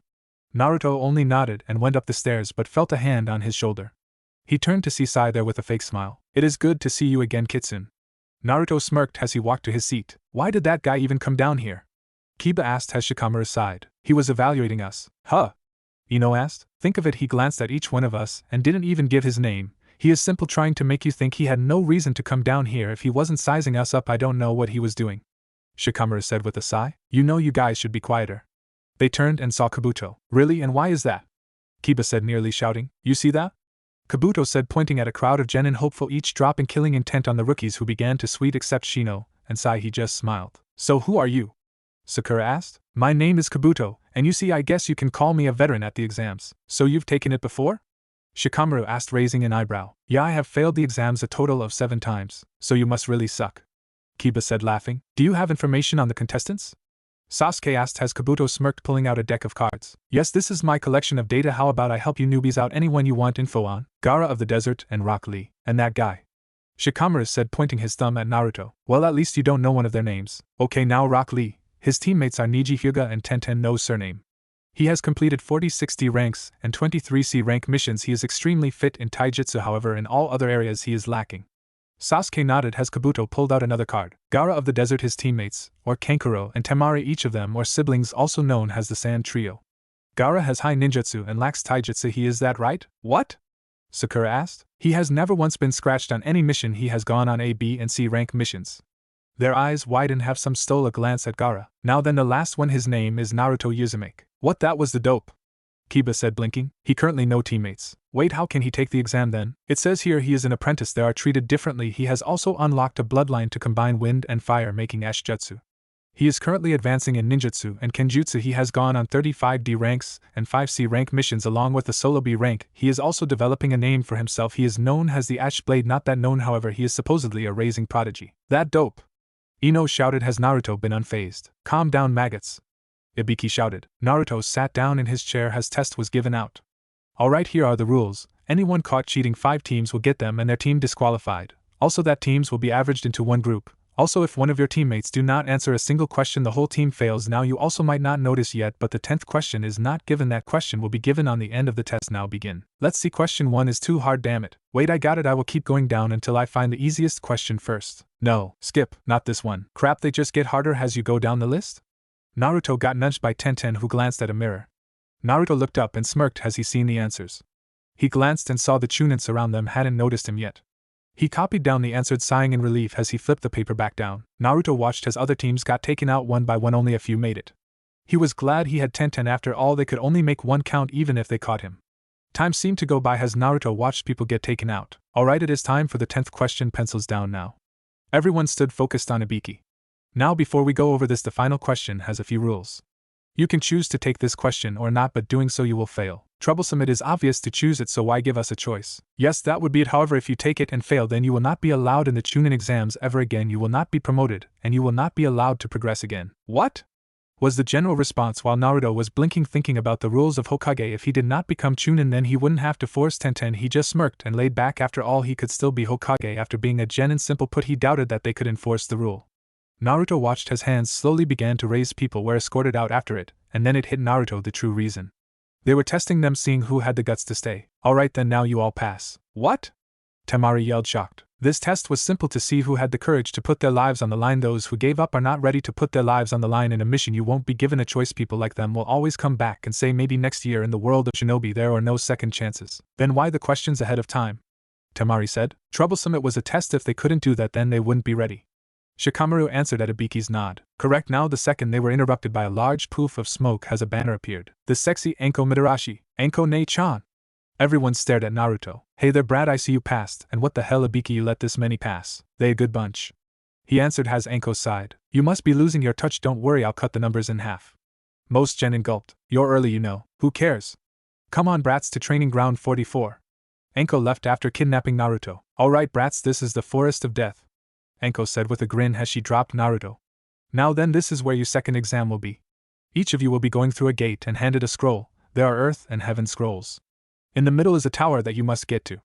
The scroll are the only way to entire the tower. You will need both of them. Now then, you have 5 days to get into the tower. Also, I suggest you don't open your scroll ahead of time. Troublesome, what would happen if we do?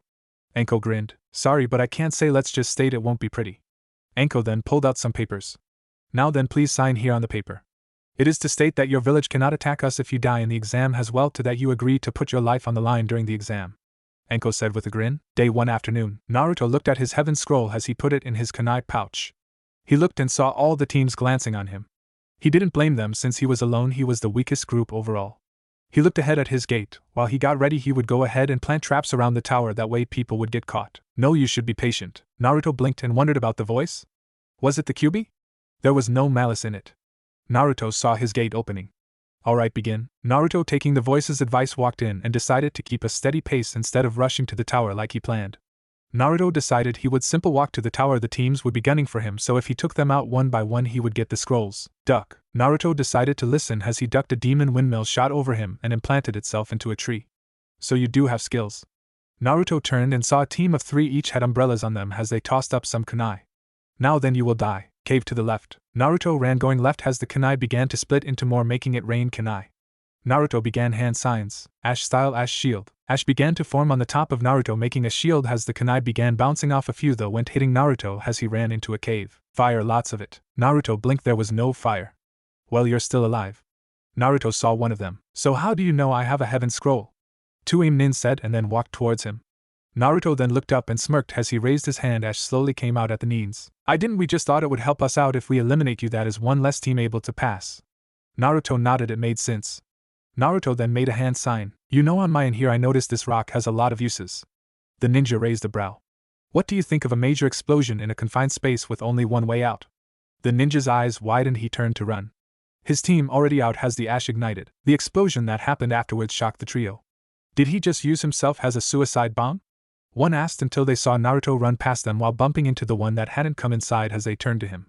He just stole our scroll. Before they could go after him, one screamed as they turned and saw bats had swarmed them. Naruto was resting now as he leaned against a tree. He had lost the ninjas in the confusion as he looked at their heaven scroll. Now to get to the tower. No rest, danger ahead. Naruto wasn't going to argue. The voice had pretty much saved him. He then found a hole in the ground near a tree. Safety. Naruto went in the hole that was surprisingly deep as he used his ash to light the way, it shining around him. The place was completely empty. Naruto then felt some dizziness as he fell down. Day 1 night. Naruto saw he was in a meadow. Somehow has millions of stars where in the sky. Hello? Naruto turned and saw a bird that was on fire. What the hell? He exclaimed, falling down. I see you have awakened, hatchling. You're that voice. Naruto said at the bird's nod. Where am I? This is part of your mindscape. I am Ignis and a part of you. A part of me?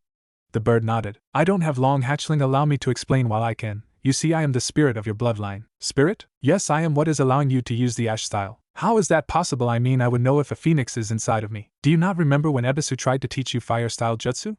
At Naruto's nod, the Ignis continued. The Kyuubi learned you affinity was truly wind. However, Kyuubi is a beast of fire and felt insulted. He tried to override your wind style, however something unusual happened. Your wind style merged with the fire nature. As a result I was born, however your nature was not supposed to be ash, in truth fire, and wind makes scorch style. Scorch style? Yes, your ash has only started, meaning you have not fully developed it yet. I am here to tell you one thing. You must learn to control the affinities by having your wind overpower fire. Ash style was made. If you can use fire to overpower wind, scorch style will be made. Naruto nodded, taking it in. Now then, you must go. Something is coming. I will not be able to talk to you for a while. Wah. Chapter end. Another skit, this time from Naruto Shippuden. I know those feet. I know that chest. I know. Who are you? Sakura face vaulted at Naruto as Sasuke stood in front of them. Naruto, it's Sasuke. Naruto blinked. The guy we came for? Naruto blinked again. You know your guy, love, ridiculous that no one wants to admit. Naruto blinked a third time. Naruto, I am the evil guy in your class. Sasuke said with a sigh. Oh hey Sasuke. Best pal? Best friend? Rival? Lover? What? Day 2 noon. Naruto woke up in the hole he had found shelter inside. He then stood up and heard a hiss. Naruto turned as he saw a giant snake hissing at him. Easy there, Naruto said as he began to look at the hole. The snake lunged at him as he used its head as a springboard, jumping out of the hole. Naruto rolled on the grass as he saw the snake shoot upwards. Naruto groaned as he then started running. He should go to the tower, he knew, and then he had an idea. Sasuke! Sakura shouted as Sai was beaten beside her. Sasuke frozen in fear as Sai had been ANBU level on order to protect him. He had fought Orochimaru, and he had gotten some hits, but Orochimaru was a Sannin. I'll leave you, coming through, Naruto said, racing between them. Orochimaru blinked until a giant snake ate him, chasing the boy. Sasuke and Sakura's eye widened as they looked around. For me. Let's go, Sasuke said as Sakura nodded while he got Sai and left. Naruto was now against a mountain wall. He turned and saw a pale man on the snake. You ruined my chance at getting the Sharingan, boy, now I will kill you. Naruto glanced around and groaned in annoyance, taking out his katana. So you are going to fight me? I am Orochimaru, boy, a Sannin, you stand no chance. Naruto watched as Orochimaru then pulled a sword out of his mouth. Naruto ran at Orochimaru and slashed as Orochimaru's sword gone through his waist. Orochimaru smirked until the boy turned into a pile of ash. Ash style Ash Senbon. The pile of ash began to form into Senbon as Orochimaru jumped back. The Senbon grazed him from the speed. What's this? You must be the Ash Blade, the new prodigy in the making, Orochimaru smirked. You will make a good experiment, boy. Oh hell, Naruto thought as he ran. Naruto saw the tower ahead of him, and groaned. If this guy was Orochimaru, then he couldn't bring the other genin, they wouldn't stand a chance. Naruto then remembered the exam proctors were Jounin, Chunin, and Hidden Umbu. Now how to get their attention though? Naruto stopped and turned as Orochimaru struck. Naruto began to channel chakra in his sword as he blocked Kusanagi. Naruto began to pump chakra through his body. You have a lot of chakra, brat, but can you use it? Naruto then got punched by Orochimaru as the strength knocked him back. He still held his sword though as he used it to come to a stop by stabbing it into the ground. He slid down some. Instincts kicked in as he rolled back from a stab as Orochimaru took his sword and tossed away. Naruto took mental note of where his sword was. You're pretty good, I am starting to break a sweat. Orochimaru was about to attack until he saw Naruto smirk. You know, in the forest of death there are many things flammable, especially large boulders that are made of flammable.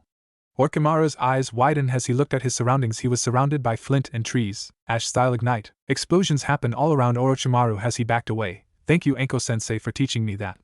He then jumped back. The explosion though did burn his left leg. Damn brat. Orochimaru then saw Naruto as he was building up chakra a large amount. You're the QB brat, Orochimaru stated as Naruto wasn't bothered. Damn it, pay attention, brat, you better is talking to you. Naruto said nothing, just continued to build chakra. Orochimaru began to walk towards him, dragging Kusanagi on the ground. He then stabbed Naruto as Naruto somehow stayed conscious. Release! Naruto shouted as his chakra blasted out of him, only though nothing happened. You under no genjutsu, boy. Naruto smirked. No, but no genin should have my amount of chakra. Orochimaru then blinked as his eyes widened. Naruto fell down as Umbu appeared. Orochimaru, Anko said as she appeared with a few Chunin, then noticed Naruto. Naruto! Anko jumped between them as the Umbu surrounded Orochimaru. I guess it's time to disappear. Before anyone could do anything, a snake appeared out of the ground as it swallowed Orochimaru, and then went back. Damn it! Anko said as she then looked at Naruto as she saw the sword in him. Shit! Anko pulled out Kusanagi as she sealed it into a scroll. Are we just going to leave? Asked one Umbu, showing concern for the boy. We have to. If we interfere at all with any genin, then it would mean war. The others nodded and left. Day 3 afternoon. Naruto woke up sweating as he got up. He needed to get to the tower soon. Naruto was not sure what happened to the sword, however Orochimaru was gone, so he would count his blessings. He then checked his pocket and breathed a sigh of relief as he had his scrolls. He grasped his wound as he kneeled down and took a deep breath to steady himself. Shadow possession complete, Naruto groaned. Can I have one day off? He turned to the younger Shikinocho trio.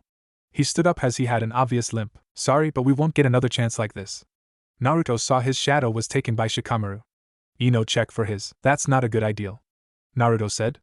I just had a battle and my ash is already spread around Choji. I know your friends now, if Ino steps closer my ash will go boom. Shikamaru glanced at Choji, and sure enough there was a pile of ash around him. Just to let you know I don't need hand signs. Ino glanced between them. What do you want? Your scroll, toss it and I will let you leave after you break your jutsu. Shikamaru looked at Choji as he then glared at Naruto. How do we know you will leave us alone? You have my word on my ninja way, you know me Shikamaru, I won't break it. Shikamaru slowly nodded as he reached for his scroll. You're just going to give it to him. Ino, he isn't joking, ashes all around Choji, and we do not know anything about his bloodline now. If he is telling the truth we lose Choji, if he is bluffing we win, but do you want to make that choice? Ino closed her eyes and then glared at Naruto. Naruto was currently counting his lucky stars. He couldn't use the ash, it was simple left over from Orochimaru's fight, but by making them think he put it though it could be a good bluff. Fine. Ino shouted as Shikamaru tossed his scroll, breaking the jutsu. Go now. Naruto said, refusing to flinch in pain from his wound. The trio left then as Naruto leaned back. He was thanking Kami for his luck at the moment. Day 4 morning. Naruto has gotten his sword back after the Ino Shikacho encounter, as he was now using a walking stick he had taken from a tree. Naruto looked and saw the tower ahead. Naruto had used his shirt as a bandage as he had forgotten bandages, a mistake he won't make again. Around Naruto was some ash floating in the air, not enough for people to see though, as he continued on just in case someone attacked him. Naruto then stopped as the tower was in front of him. He saw a team of aim. Hey look, another one has shown. I see you have been here waiting for teams. Yo, why try to track down scrolls if they're coming to the tower? They have to have both, so it is simply easier, plus they already tired. Naruto? Naruto turned and saw Team Guy. You guys got the scrolls? They nodded then glanced at the aim. They have been trapping people at the tower though, I doubt they have ran into many teams. Why is that? Niji asked. Their clothes, they're barely wounded, plus they are still here. If they wanted both scrolls only they would have left. Any strong team would go ahead and leave, not wanting to leave it to chance. Niji nodded as they all were ready to attack, however Naruto kneeled over Naruto Kyuin. Tenten ran and helped him up. As she did, her hand felt his wound. Naruto, what happened? Worry later, we have to get rid of them. Tenten nodded as she laid him against a tree. We will take care of them, right guys? Yes, we will protect you Naruto-kun, to show you our flames of youth. Picking on the weak, how pitiful. What did you say? One said, getting angry as he pulled out a kunai only for 20 to come at him thanks to Tenten. Be a Kugan. Niji shouted as he did, veins appeared in his eyes. Shida Hyuga, Leaf Whirlwind. Lee shouted as he delivered a vicious kick to one of the ninja's head as the ninja was sent back. Tenten. Lee shouted as a ninja come behind her. She got a kunai ready to strike until Ash-style Ash Senbin. A saban made of pure ash shot through the ninja's head, killing him. Niji had the last one tied up with a rope while this happened. He gathered the scrolls and blinked. He only has heaven scrolls. Niji said, closing his eyes as Tenten and Lee were shocked. You guys need an earth scroll? They turned to him. I have 2 and 1 heaven. Thank you Naruto-kun, your flames of youth burn brightly. Naruto chuckled at Lee as he tossed an earth scroll. Hey Tenten-chan, can you help me walk? Tenten nodded as she let Naruto lean on her as all 4 walked to the tower. Day 4 at the tower. Naruto came in the tower with Team 9 as it was an empty room. Now what? Naruto said as Niji closed his eyes. Is our flames of youth not strong enough? Lee questioned. Open both scrolls. Tenten said. The exam proctor said we needed both scrolls to entire, maybe opening both at the same time. But we don't know what will happen. I'll do it. Naruto said as they looked at him. If it is something dangerous, you 3 can be ready to attack it. If it is right, you will know how to continue. They all looked at each other and nodded. Naruto pulled out his 2 scrolls, ignoring his limp as Team 9 got in position. Opening the earth scroll, Naruto's eyes widened. I throw it down, and through the heaven scroll opened on top of it. Naruto pulled out his sword. It's a summon! A poof of smoke appeared as Yuga appeared as she noticed a kunai aimed at her, a sword at her throat, and 2 people ready to attack. Oh, it's you, sensei. Naruto said, backing up as the others did. I see you're careful, let's go. Naruto fell to a knee, panting as Yuga ran to him. Are you alright? I got stabbed in the stomach. Yuga nodded and took Naruto to the infirmary in the tower. She would congratulate him later. Day 5 in the tower. Dreaming. Awake, young one. Naruto saw he was in the meadow again as he looked at Ignis. You're Ignis, so you remember? Naruto nodded to the bird. There is something I must warn you about. What is that? Your bloodline, it has a major flaw, one you should know about. Okay. Naruto said, focusing full attention on Ignis. Your ash bloodline, the more you use it the less you will feel, along with Scrock. Naruto tilted his head, confused. By using the bloodline you burn your nerve system, you can still move, however your sense of feeling will eventually leave you. Is that why I couldn't feel against that guy with the exploding cleaver? Yes, you see, this is a major flaw. How it helped me out a lot. Naruto said he was sure if he could feel then he might not have made it, Also the forest of death, he had thought he was running on adrenaline. Naruto, you can take hits head on, true, however if someone was to stab you in the back you wouldn't feel it, you would most likely bleed to death unless someone else noticed. However you still have feeling at the moment, the more you continue using the bloodline HT less feeling you will have. This is a gift and a curse. Alright, all contestants line up. Naruto got in line as he saw all of the other teams, even the Inoshikacho. He saw 2 sound teams also, the Sand siblings, Kurinya and Kakashi's teams also. Now then, normally we would have the final exams, however too many people passed the exam. What do you mean too many? Ino said shocked. In order to lessen number we are going to have a preliminary round, everyone will fight another candidate, the winners will proceed to the finals. If any wish to quit, now is your chance. I quit. Naruto turned and saw Kabuto's hand up. How, why Kabuto? Sakura asked. I am still hurt from the forest, there is no way I can fight to my full potential.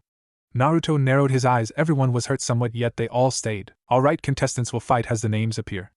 Everyone watched the boards as names began to flash through it. Naruto Uzumaki vs Dosa Kinuta. Everyone else please clear the area and wait on the balcony above. Naruto and Dosa looked at each other as Naruto pulled out his katana. Dosa took no stance, he simply slouched over. Begin. Neither one moved as they both glared at the other. So you are the upcoming prodigy, the Ash Blade. I am no prodigy, my sensei drilled that into me, I am only a genius of hard work. Naruto replied as Dosa grinned under his mask.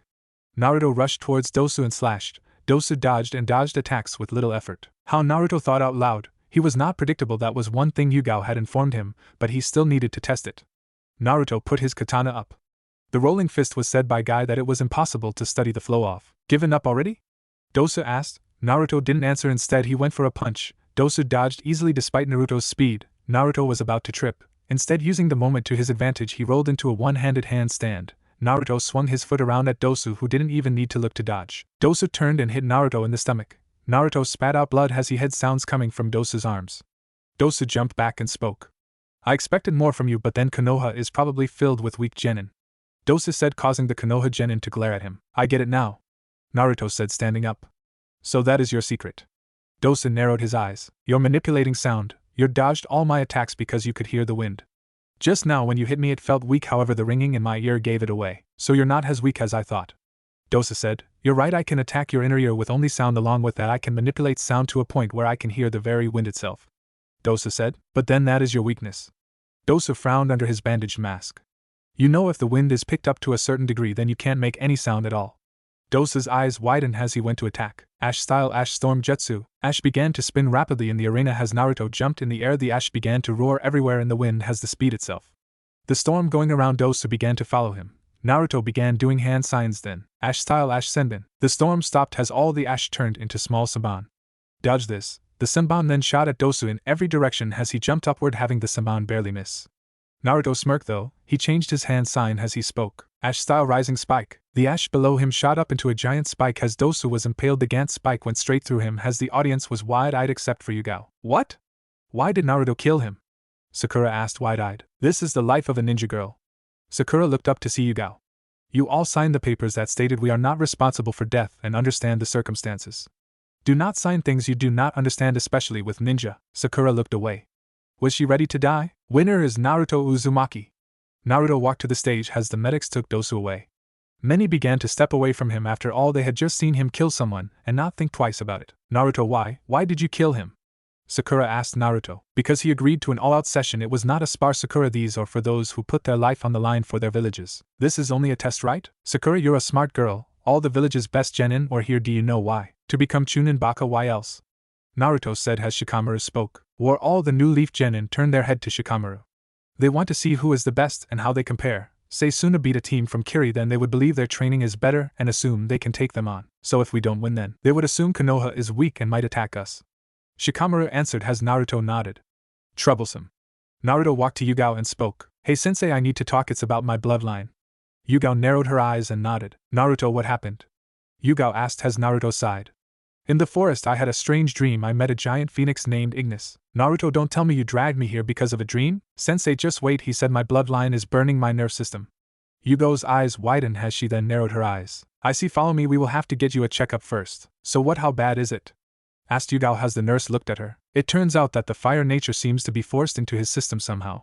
When it happened it caused him to burn part of his nerve system. Though the good thing is not all nerve systems were affected, it seems only 2/3 of his nerve system was affected. He will still be able to reproduce, but the chances are lower. Along with that, at the rate it is going, it will take about a year. What about his feeling? He will be able to feel, although it will take a lot of damage to do so. In about a year it will be at its worst. Until then he can still feel like normal. At my guess that is, it may speed up over time, and it also might slow down. I see, Yuga said. Kabuto stood alone as he looked at his leaf headband in disgust. I'll do it. I'll kill the leaf just for you. I will kill your true murderer. I will avenge you. Ka-chan. Chapter end. Sorry it took so long for another chapter, but my internet kind of got shut off for a while.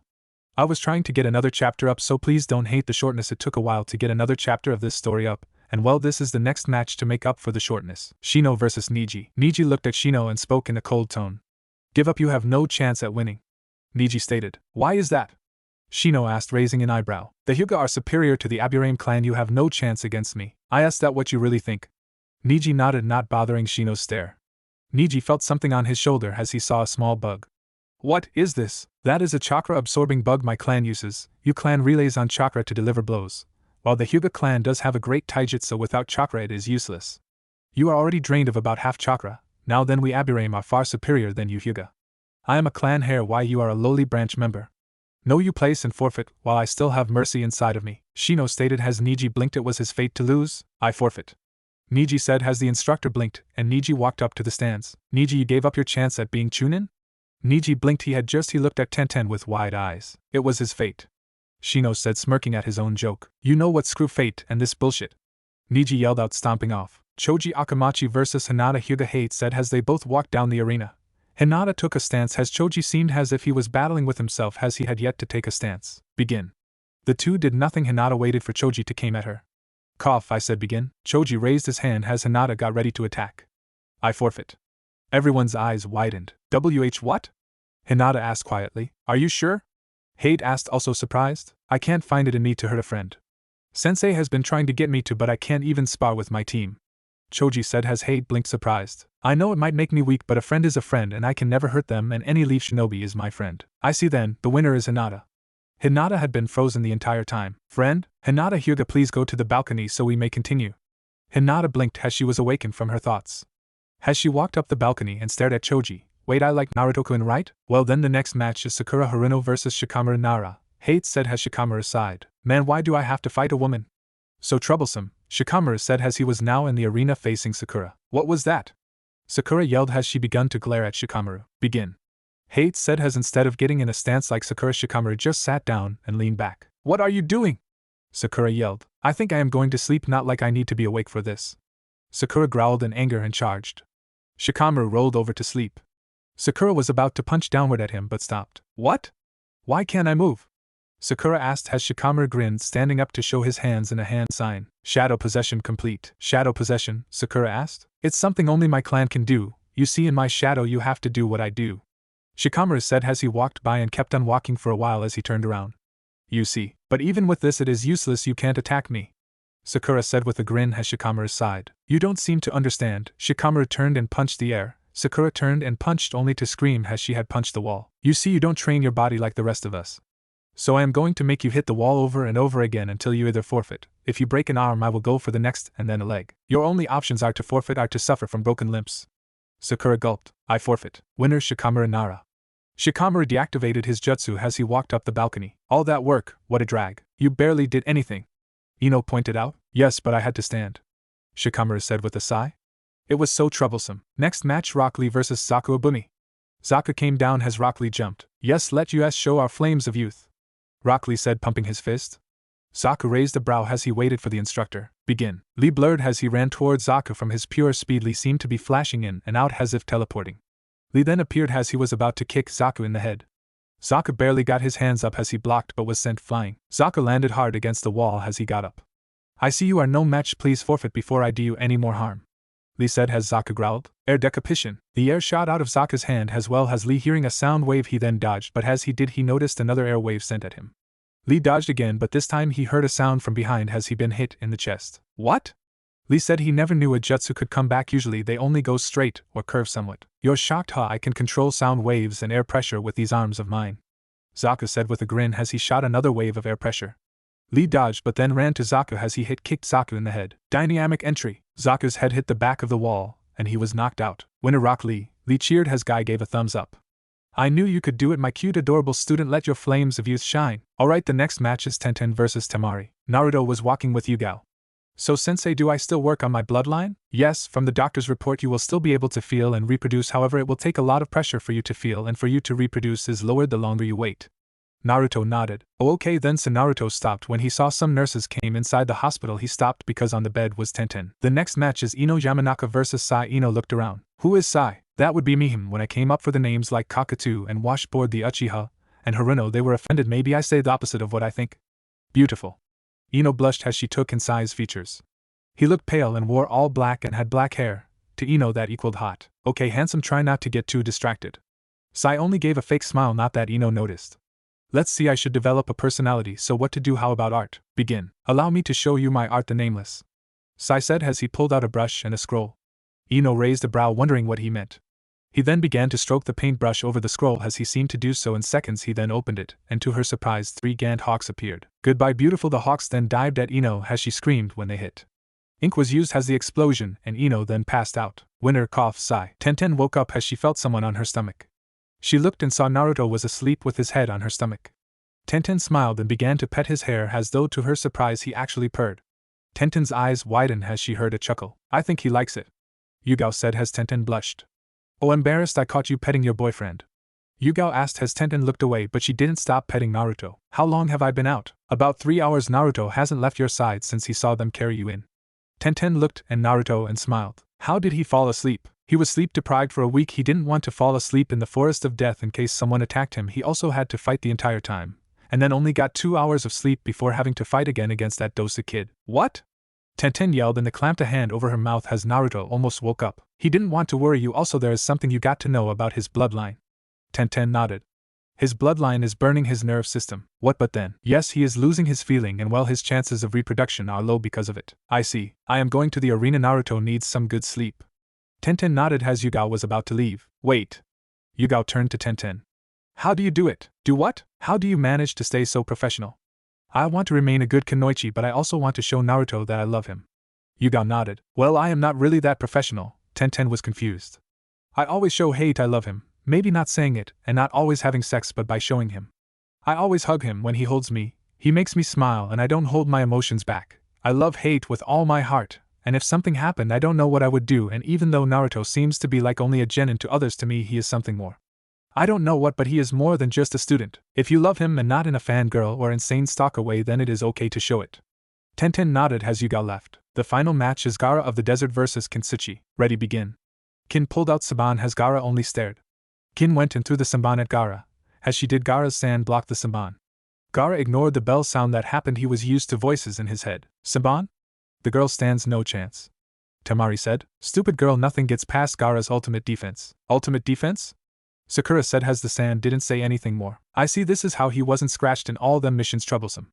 Shikamaru said. Why is that lazy ass? Sai said, showing no emotion. The sand, it seems as if it is protecting him.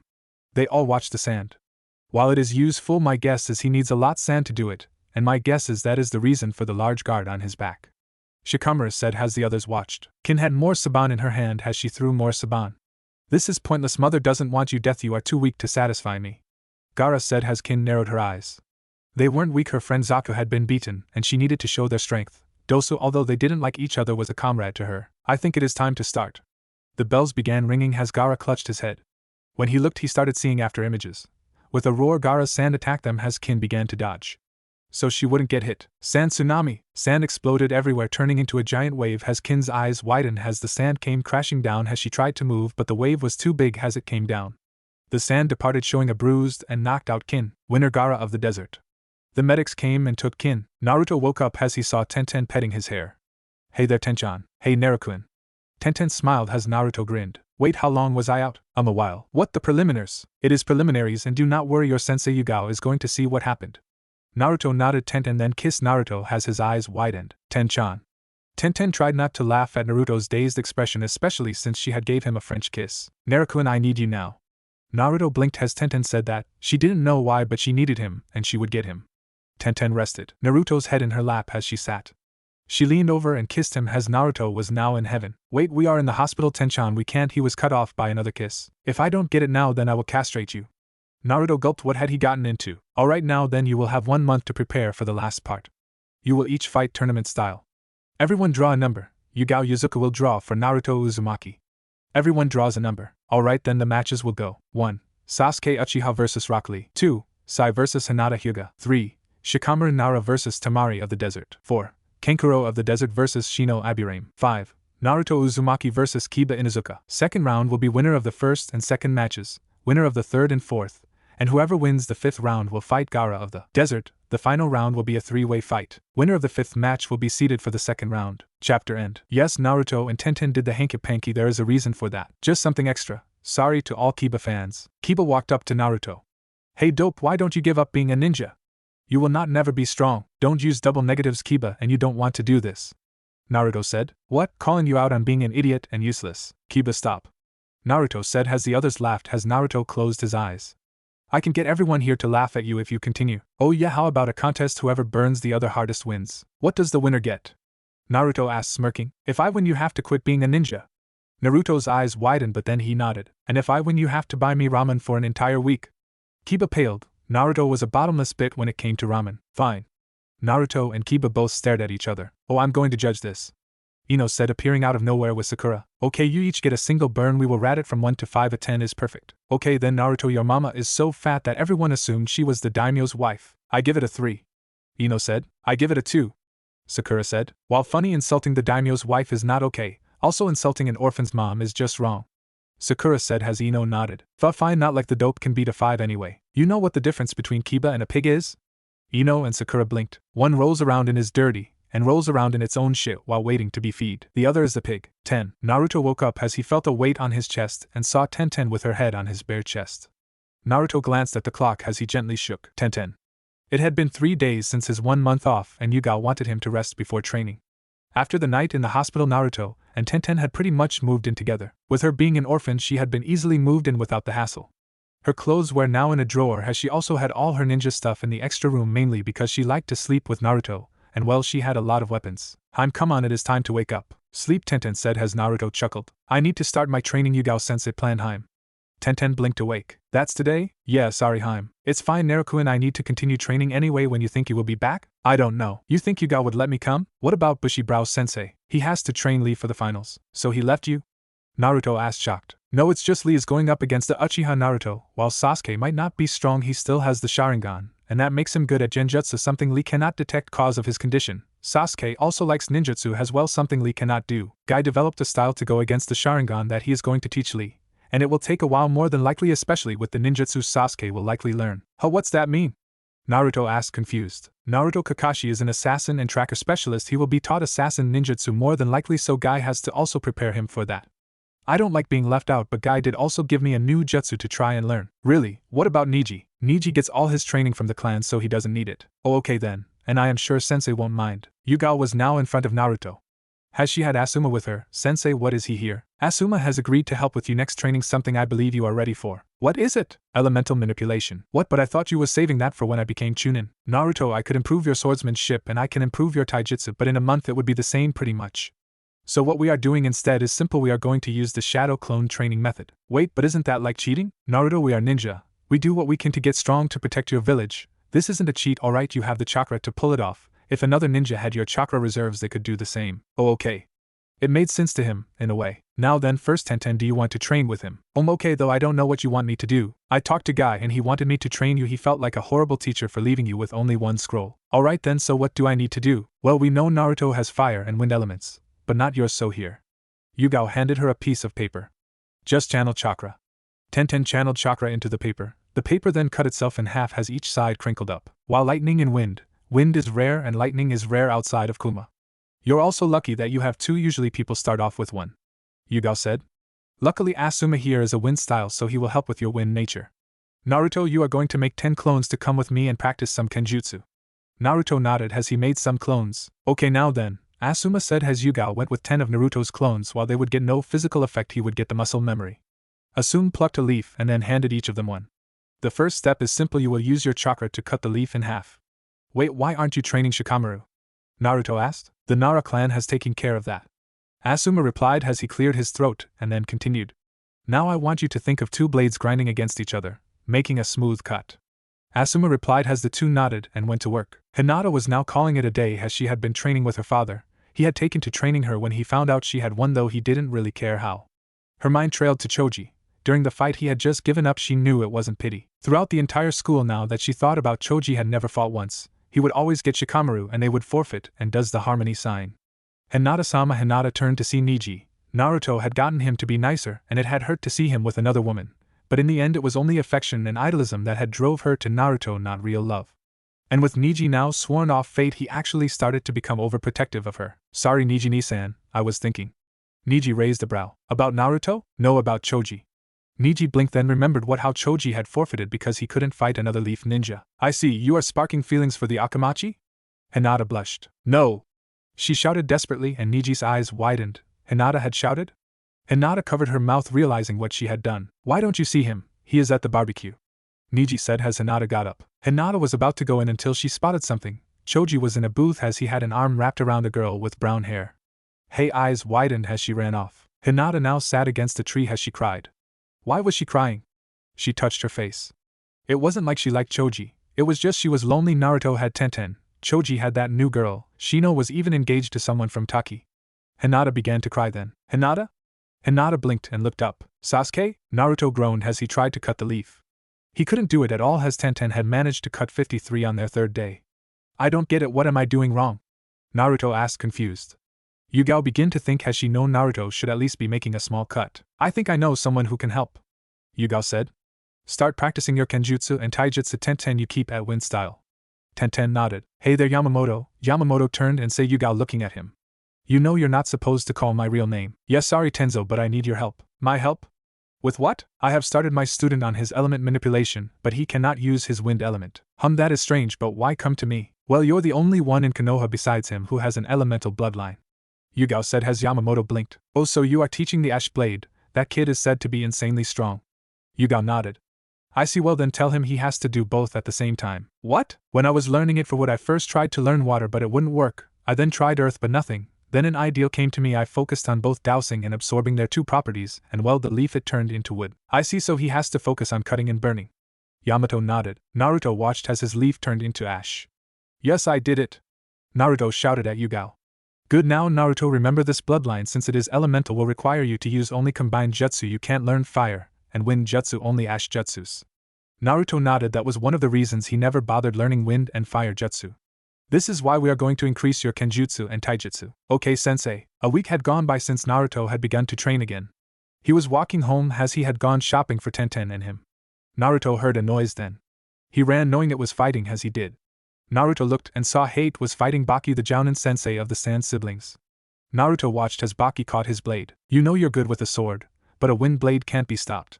Baky said as a blade of wind formed he was about to launch it until an ash saban went and impaled his hand. Hate turned and saw Naruto there. Naruto ran sword drawn as he slashed at Baky, who leaped back.